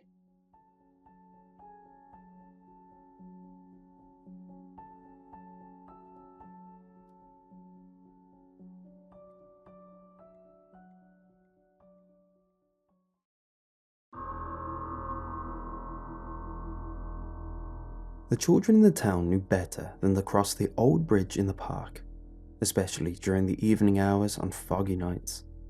Even the grown-ups stayed clear, knowing that those who dared venture out were doomed never to be seen again, and everyone knows grown-ups are pretty naive when it comes to such matters. They'd even made an effort to stop people from crossing the bridge by making a gate that closed every day an hour before sundown to block access to the park. The grown-ups seemed so proud of themselves for protecting the little ones, and so the children didn't have the heart to tell them that it was a waste of money better spent buying birthday and Christmas presents. Everyone knew better than to cross the bridge, so there was no reason for a gate at all. Unfortunately, Eleanor was nobody, and even if she was somebody, she was a very stupid little girl. Born and raised in the town over, little Eleanor had only recently moved when her parents divorced and her father and new stepmother got full custody of her. Though she fancied the idea that she was just too clever to get along with the other children, the opposite was in fact true. She was nearly as ignorant as a grown-up, constantly questioning things and demanding evidence for every trivial truth. Some of the harsher rumors claimed that she didn't believe in ghosts, aliens, or even the completely inarguable fact that the 4th grade homeroom teacher, Mr. Mason, was a werewolf demon hybrid from heck who worked for the devil himself. Thus Eleanor had rightfully replaced paste-eating Patty as the village idiot in the elementary school. Even so, Eleanor was very prideful. No matter how much the other children chastised her for saying silly things like, "There is no such thing as baby-biting sewer clowns," she persisted. It wasn't long before everyone started avoiding her, fearing that her blatant disrespect of the supernatural made her dangerous and unlucky. At first, Eleanor didn't seem to mind too much, as her vanity deluded her into thinking she was better off alone anyway, since, apparently, she was just so much more intelligent than all the other children anyway. Still, even nobodies get lonely, and so when she heard the other children discussing the matter of the old bridge in the park, she couldn't help but butt in. "Oh, come on! How is a bridge going to eat children? It's just a bunch of stories." The children had heard her say many strange things, but now she had gone too far. Even the grown-ups knew how dangerous the old bridge was. A few of the kinder, more patient ones gave Eleanor a pitiful glance, reminding themselves that she didn't know any better. But while things like Mr. Mason and the sewer clowns were survivable, the old bridge in the park promised at least a bazillion% chance of never being seen again. Sure, the children hated Eleanor, but they wouldn't wish such a fate upon the worst of little girls. They begged and pleaded with her to drop the subject as she demanded proof and credible sources of information. Some were valiant enough to promise to invite Eleanor to their birthday parties if she'd only promised to never cross the bridge. But stubborn little Eleanor wouldn't listen to reason or bribery. She swore to them that she'd prove that the old bridge was nothing to fear using a hand-me-down video camera she'd received on her 9th birthday.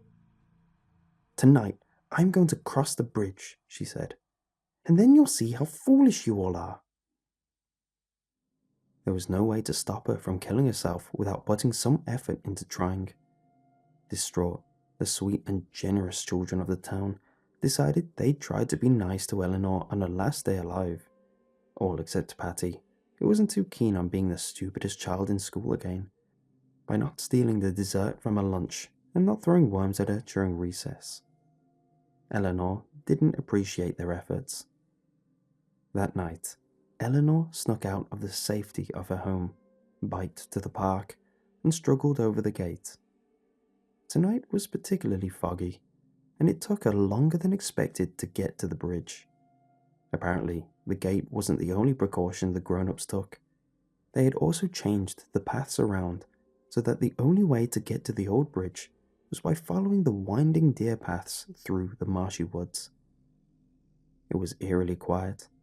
No owls hooted and no crickets chirped.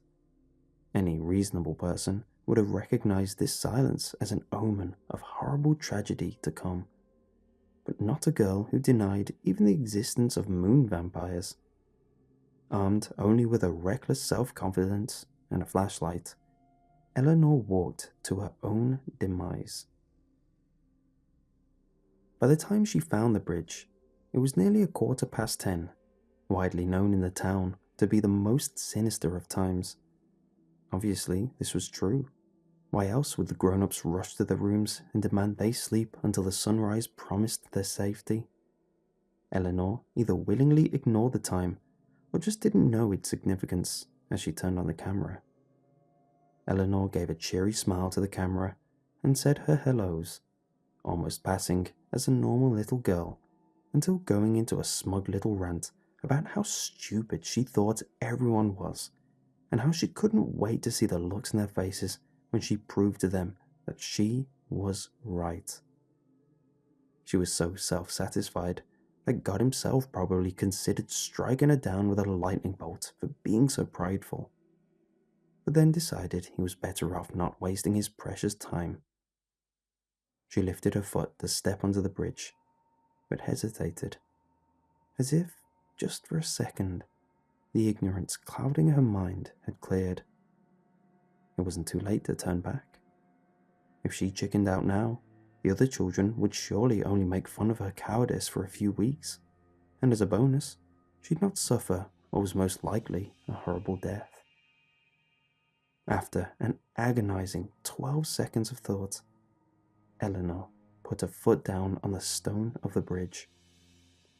When she wasn't immediately exploded into confetti or elsewise injured, she let out a whoop of celebration and started bragging incessantly to her camera. Meanwhile, God was probably reconsidering his leniency. As she walked on, she prattled onto the camera and bragged about how clever she was. All in all, it took nearly 5 minutes of self-righteous blabbering before Eleanor realized something was amiss. "This is a very long bridge, isn't it?" Thinking she had misjudged the width of the river, Eleanor peeked over the railing to see there was nothing below her. "And it's so foggy, I can't see a thing. Maybe people have gone missing because they fell off." Despite her efforts to see the river, she couldn't even hear it, no matter how much she tried to clean and pop her ears. The fog made it impossible to find.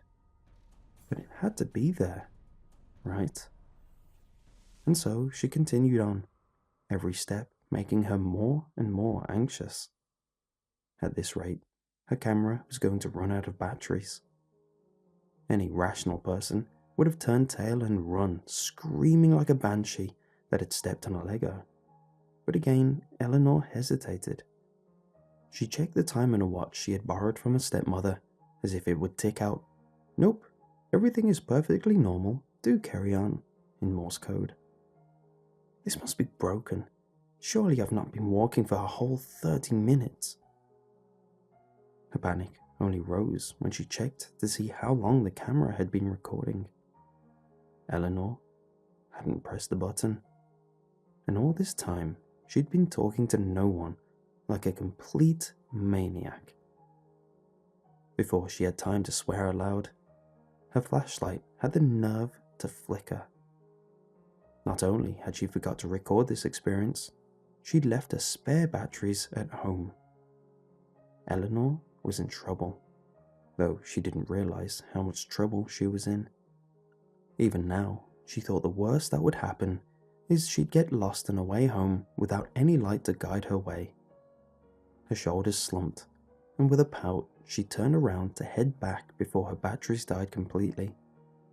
She felt almost as dumb as she was, wandering into the woods, so underprepared. Cockiness killed the cat, Eleanor supposed, though by killed she actually meant non-lethally inconvenienced. Maybe she'd try again tomorrow night. It felt like 3 hours passed, but in reality, it was closer to 2.5. Eleanor, patron saint of not believing anything without proof, ignored the very real evidence of her stepmother's watch telling her it was nearly 1 in the morning. Unable to control herself anymore, she burst into a sprint and ran as fast as her little legs could carry her, desperate to see the bank of the river. Her flashlight gave out, and so did her confidence. She screamed as loudly as she could and fell into a heap onto the cool stone of the bridge. What was she supposed to do now?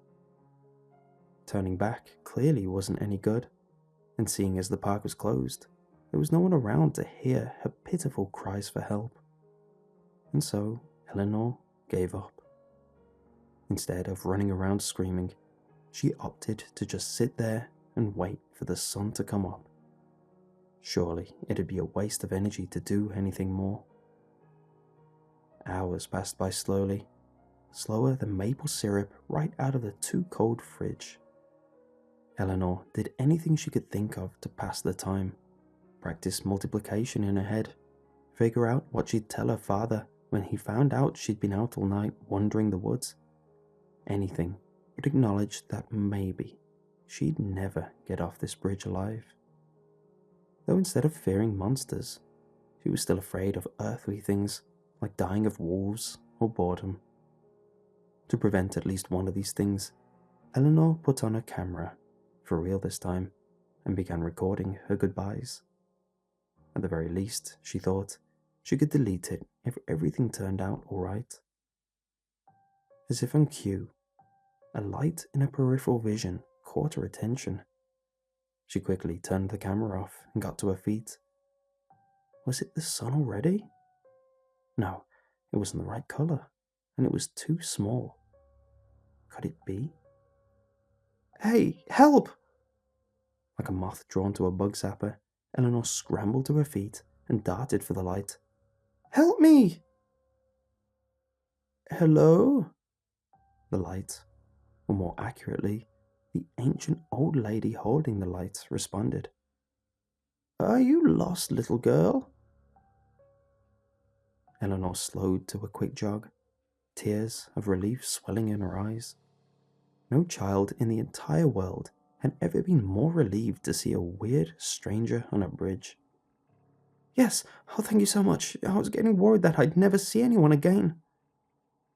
She couldn't yet see that the old woman had no eyes, or that her right arm appeared to be made of solid gold. She didn't see the many rows of bristle-like teeth, or the fingers that seemed to have twice as many bones as they should have. If she had, maybe she'd have stopped herself before running straight into the monster's arms and hugging her close. Please, will you take me home? The monster was taken aback. She'd eaten many children, but this was the first to so quickly give itself up to her. This was very fortunate for Eleanor. If the monster were more focused, she'd have unhinged the jaw and swallowed her whole before Eleanor had the chance to look up and realize she was in mortal danger. With a scream, she threw herself off the monster and back the way she came without even looking back to confirm what she saw was real.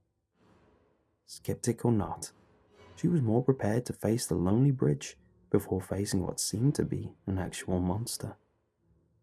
The old woman regained her wits and let out a cackle before chasing after Eleanor.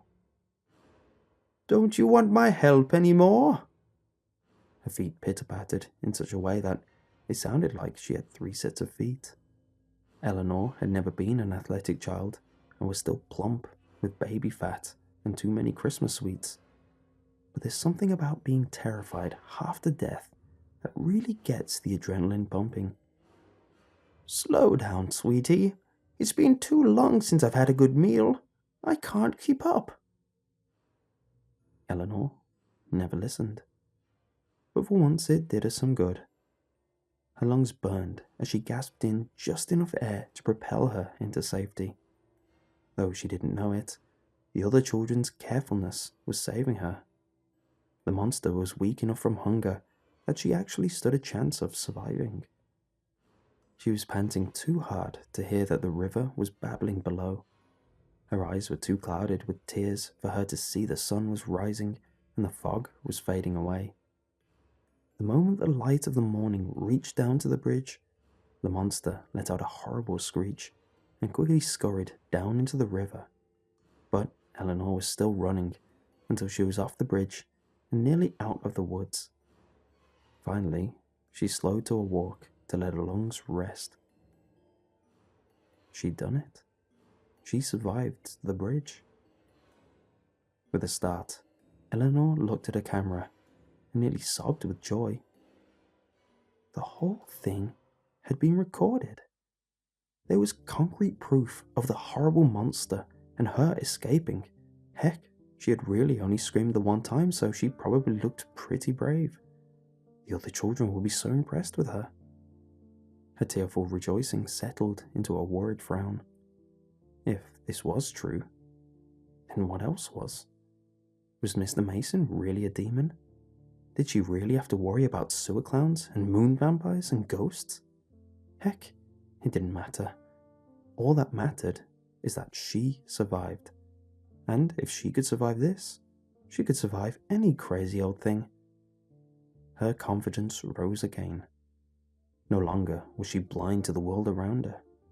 Now she knew better, and she'd use her knowledge for good. Where did that bridge monster come from? Clearly it was weak to sunlight, and could only live in the darkness. Maybe she could destroy it. But she would need help.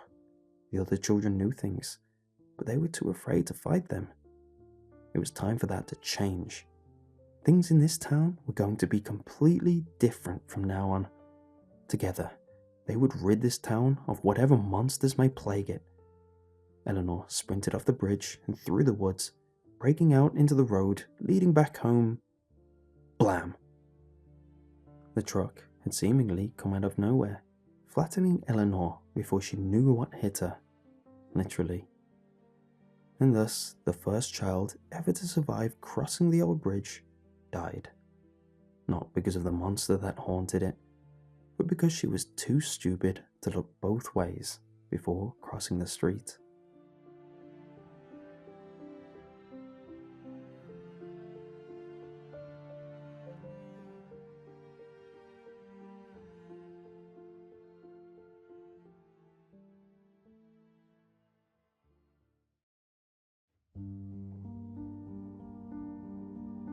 Everybody knows if you surf the web long enough, you'll find some pretty messed up stuff. This is especially true if you intentionally dwell into the dark underbelly of the internet.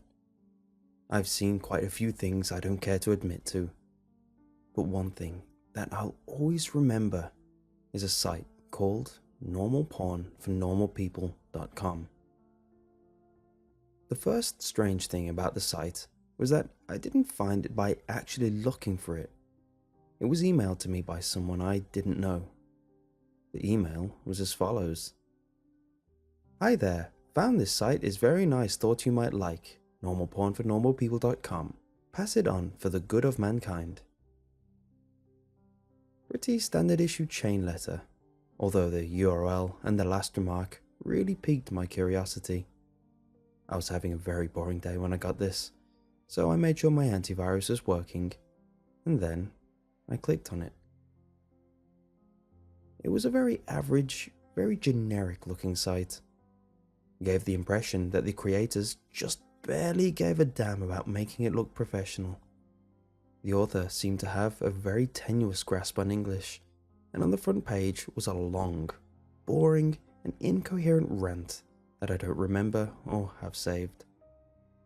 The site had a strange tagline, which even today people haven't figured out the meaning of, which was Normal Porn for Normal People, a website dedicated to the eradication of abnormal sexuality. And from the sound of that, I wasn't sure if I was here to watch porn or if I had stumbled onto some kind of eugenics program. But I was here now, and I was very, very curious to see what normal people get their rocks off to. So I scrolled down through the rant and nothing. The page didn't seem to link to anywhere else, and I was about to leave when I noticed every word of the rant was its own hyperlink. So I clicked one of them and was sent to a white page with a very long list of links in the form of normalpornfornormalpeople.com/random letters. So I stopped for a minute and asked myself if I really wanted to waste God knows how much time clicking random links that would likely give me a virus that will destroy my computer. I figured I'd just try it for maybe 5 minutes, just to see if anything came up. I clicked one of the links and was sent to another page.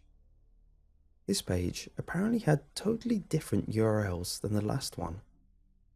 I was just about to say screw it when I clicked on the third link and a video download came up. It was called peanut.avi. It was a 30-minute video of a man, a woman, and a dog in a kitchen. The woman would make a peanut butter sandwich, and the man would set it down for the dog to eat. This was all that happened for 30 minutes. It was obvious that the cameraman had to stop filming and wait until the dog was ready to eat again, and the dog seemed rather sick by the end of it. I know what you're thinking. What the hell does that have to do with porn? I have no clue. I've seen a little over 24 videos from this site, and the majority had no sexual activity at all. After watching peanut.avi, I went on a certain image board I frequent to play online show and tell, like I always do with weird stuff like this. But someone had already made a thread about it. Some guy who had received the same chain letter I did. The image board thread got lots of people with nothing better to do to dig through the site, and that's how I saw other videos.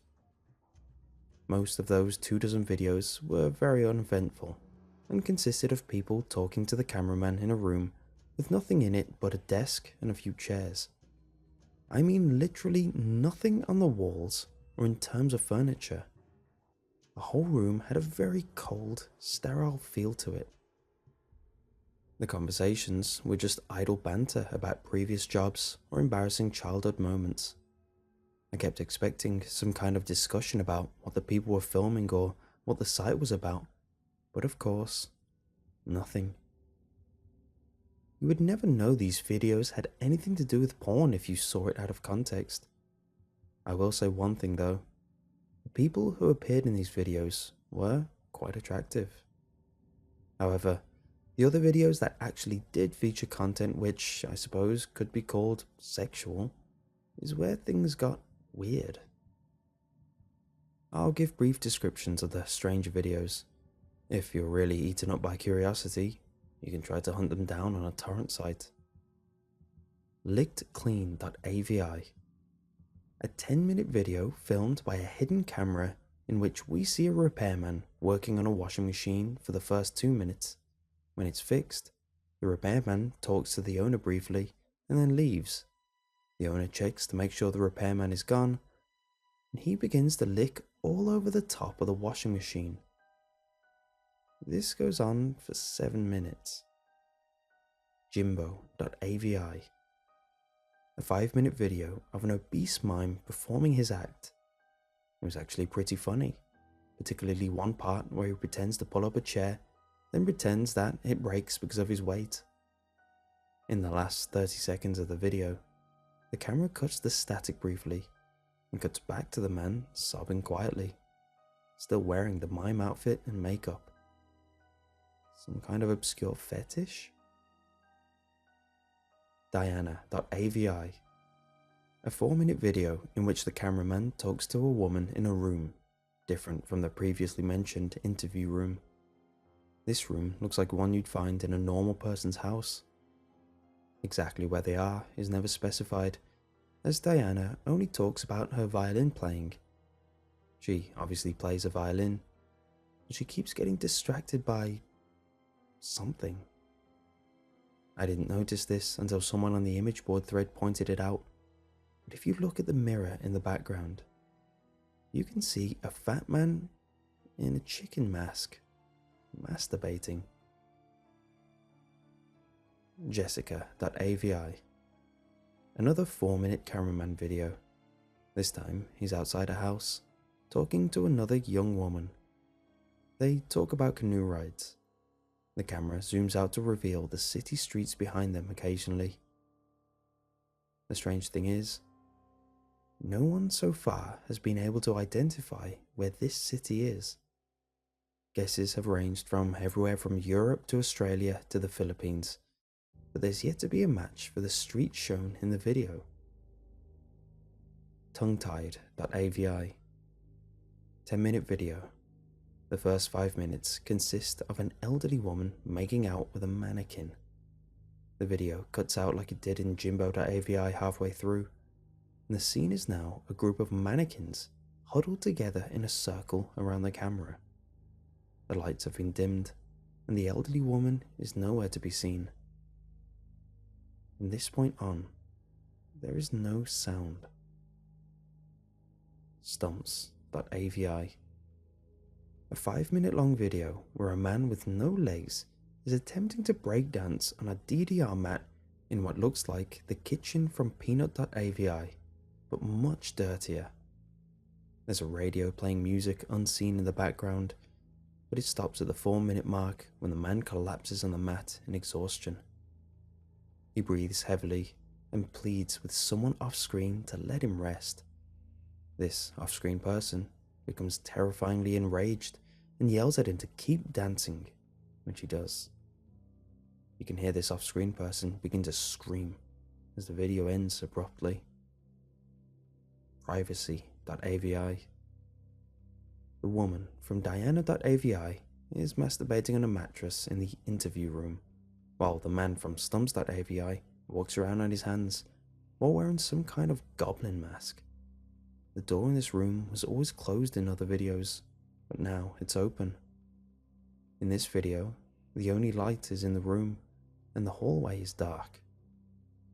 Near the end of the video, you can see an animal quickly run through the hallway. And finally, the last video we uncovered. Useless.avi.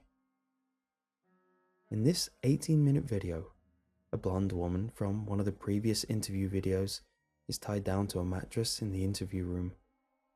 She attempts to scream, but her mouth is taped over.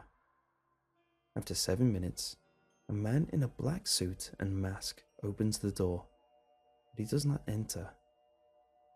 He holds the door open for the animal that was running in the hallway in the previous video. It's revealed to be an adult chimpanzee, its hair shaved and its entire body painted red. When the chimp enters the room, the masked man closes the door behind it.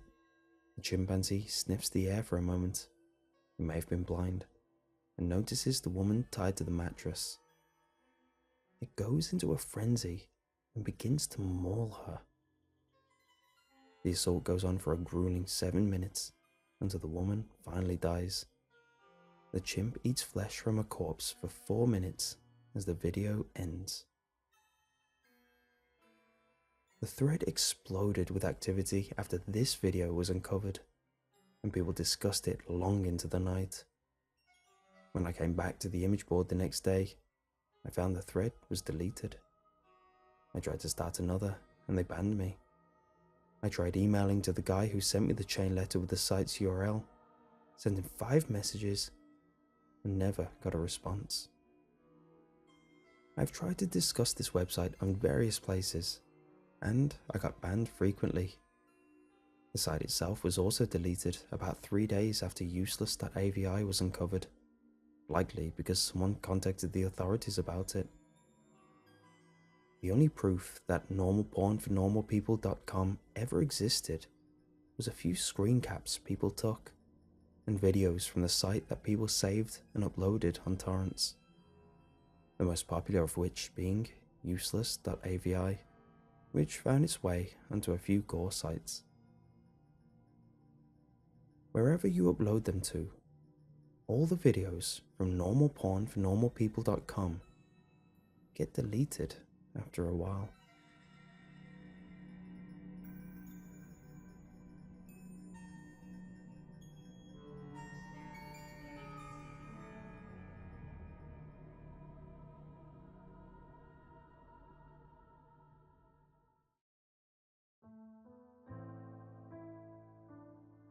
My grandfather loved music.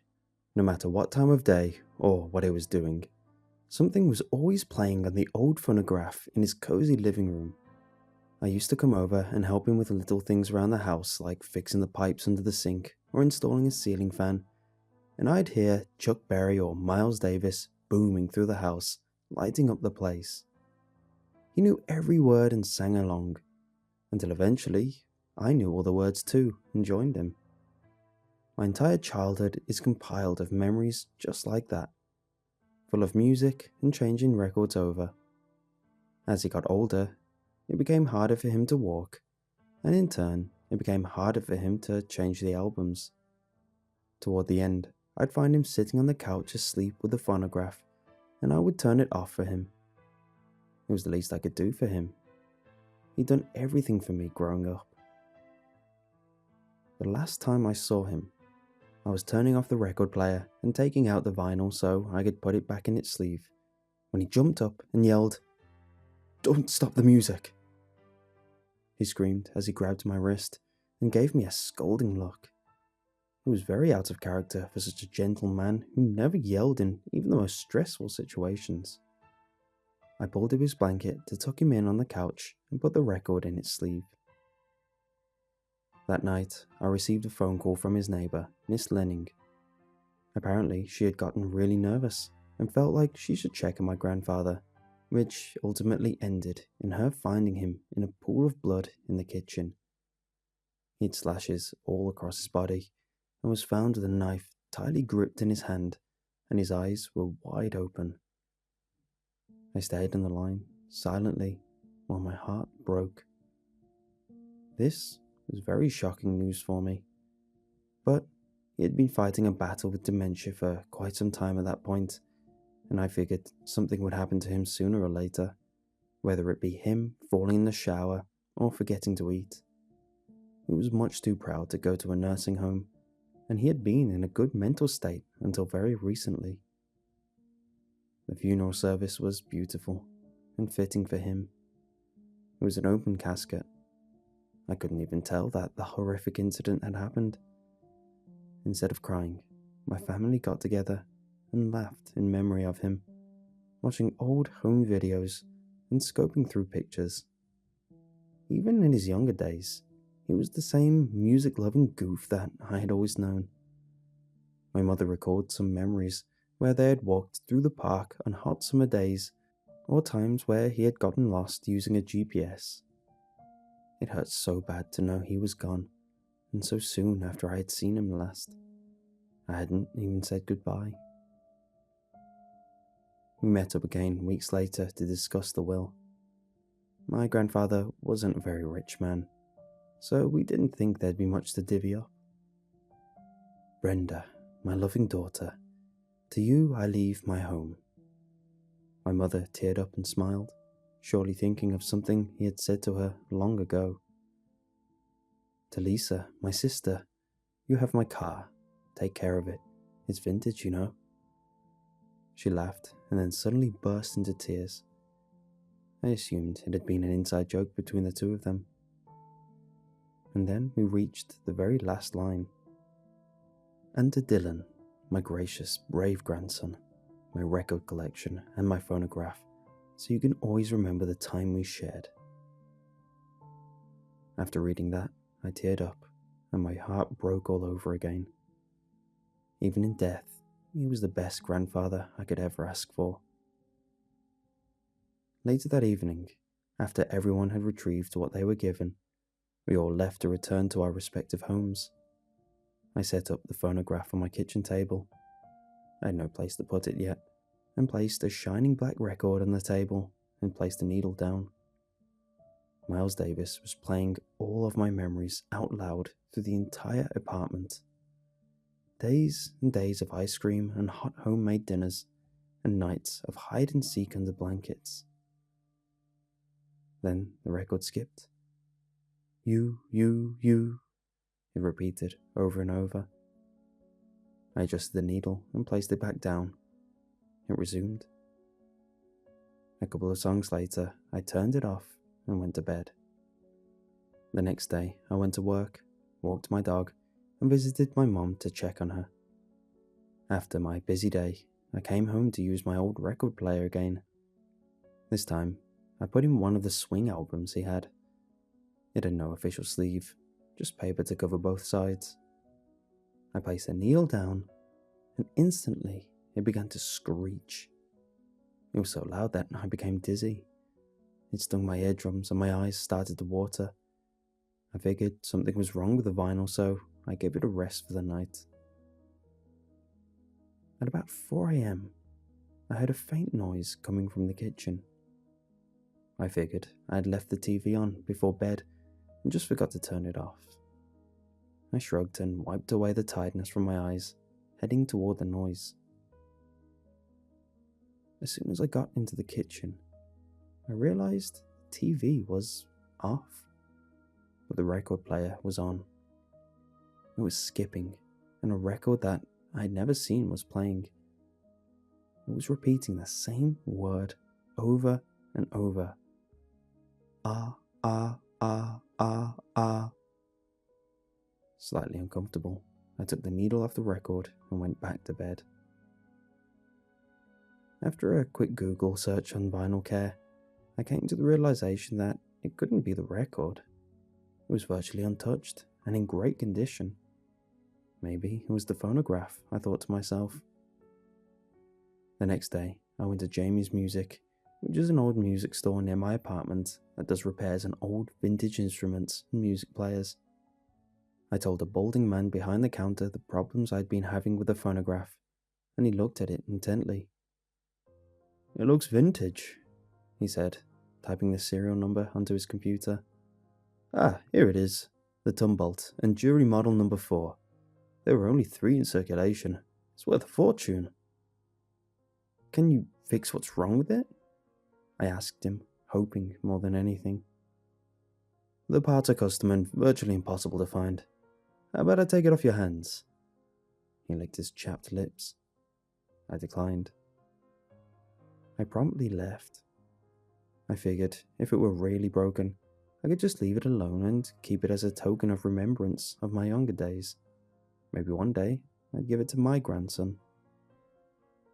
Later that night, I woke up in a cold sweat. I figured it had been a nightmare, but I couldn't remember what I had seen. Then, I heard it again. The loud screeching noise shook my bedroom door and didn't seem to be anywhere near stopping. My door was clicking back and forth on its hinges. I ran out into the kitchen and stared at the table. I didn't remember plugging in the record player, but after almost having my inheritance ripped off, I was a little distracted. I raised the needle and turned off the machine. As I was walking away, I heard a quiet sound coming from the record player. Dead, dead, dead. My heart jumped out of my chest as soon as I made out the words being repeated. The record player wasn't even on, and yet it was threatening me. I moved the record player into the spare room and closed the door tight. I went into the living room and fell asleep to a talk show with 2 men talking about the importance of the bald eagle. Suddenly, the screen contorted into static, and I could hear a quiet voice. I moved closer to the screen. It sounded like an old man crying. "Don't stop the record." I heard it so very faintly, so I moved even closer. The crying turned to wailing. "Don't stop the record!" I jumped off of my couch and hit the floor screaming. I realized it was morning now. I must have fallen asleep. I spent the morning thinking about what had happened. Was it all a nightmare? It would add up, except for the fact that I woke up on the couch. I didn't have time to worry for too long, so I didn't. My nightmare had told me to not stop the record, so I just put on the nearest vinyl and put it on repeat, just for safe measure. At work, my co-workers noted on how tired I looked, and I did feel noticeably more exhausted than I usually would. I walked into the bathroom to check my face and see if I really looked as terrible as they said. I looked at my face and realized that I looked much thinner. My cheekbones were more pronounced, and my eyes were complemented with dark swirls of purple lining my eyelids. I looked so tired. After the bathroom, I feigned being nauseous to my boss so I could go home and sleep. Maybe I just needed a couple of hours to rest. As I headed up to my apartment, I heard the screech again.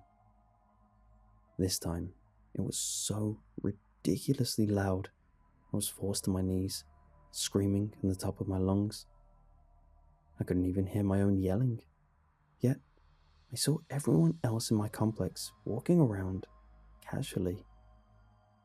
Couldn't they hear it? I pushed through and made it to my door. The sound was so intense I started shaking in pain. I held my door open. The record player was sitting on the table again, and not in the guest room where I had left it. I had to stop it. I had to. I ripped out the record and smashed it. In my relief, I went to my bedroom. As I was walking, I saw the shadow of the phonograph, but it was different than I had seen before. Out of the tube, there was a twisted hand. I turned around and looked. There was a clawed and nasty arm poking out from the tube. "You shouldn't have stopped the record." The voice sounded strained and very clear. I ran to my spare room and took out my wooden baseball bat that I had bought a few summers ago and ran back. The arm was fully out and the crown of a head was poking out. A horn was visible from where I was standing. I smashed down as hard as I could on the player. Laughing followed each swing, but a single visible mark was made. I looked at the record on the player and realized it had no label. I thought back to the other screeching occurrences. Both had been with the same record. Could there be a connection?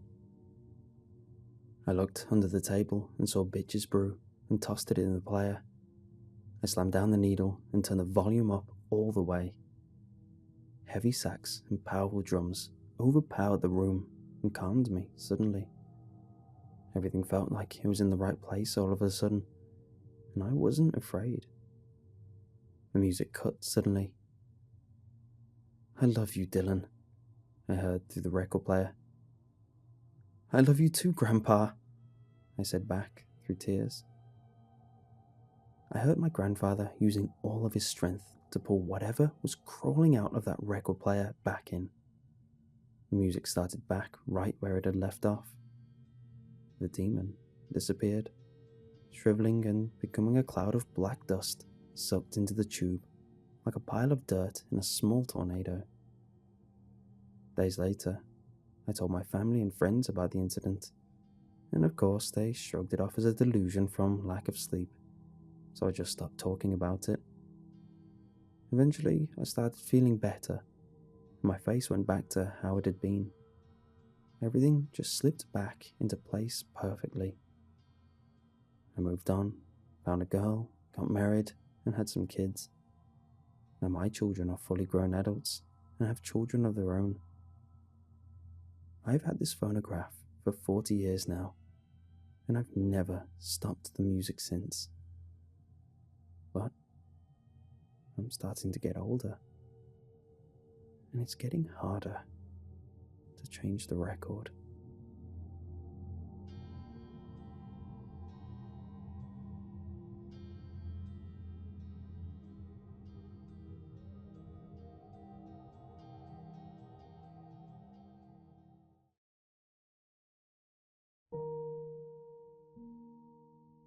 One day, I was screwing around at school. I was on our school's homepage, procrastinating on some random PowerPoint I should finish. On the side of our school's homepage, it shows links for our classes that we use when we go to the computers. One of the websites was called www.findagrave.com. I thought about it for a second, then clicked on it. But before I did, I felt uneasy. Like, why is this here? It's not like we were doing some ancestry project or anything. It made me feel odd. It made me think of all the stories of things that happen on the internet. But I'm just paranoid, right? The website was rather simple. The owner obviously did not care whatsoever about how they were putting things together. It was a mostly white page, laid out evenly with many links. To the average person, it seemed like a site you'd come across if you mistyped a URL in. One of the many links laid out was, "Search 87 million grave records." I felt a chill run down my spine. This was not right. I nudged my friend Olivia to look at this site with me. She laughed a bit and logged onto it as well.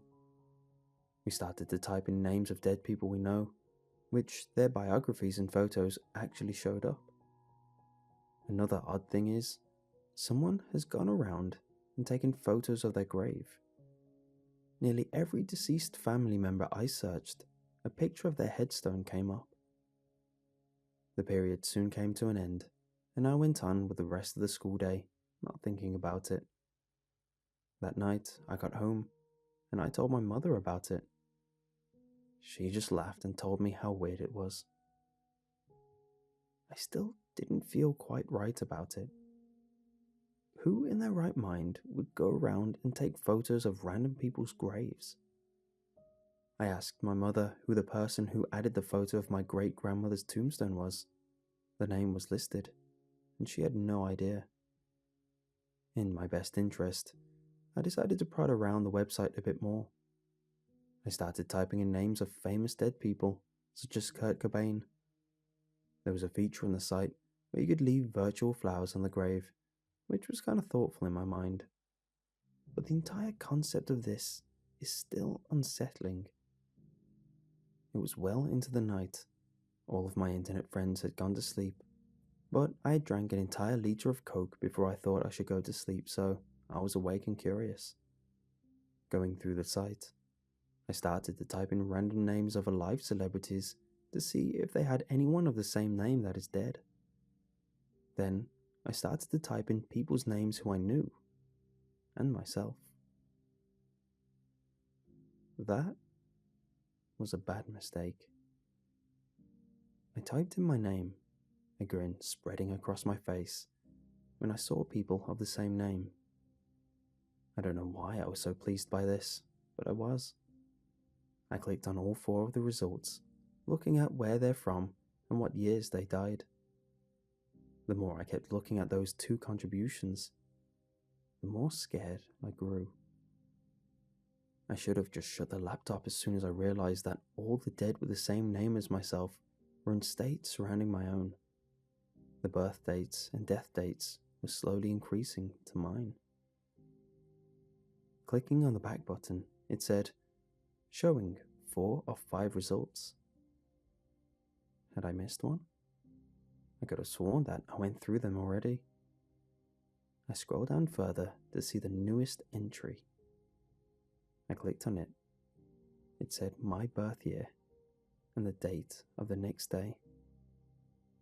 The photo included was me with someone standing behind me at 11:59, just before midnight.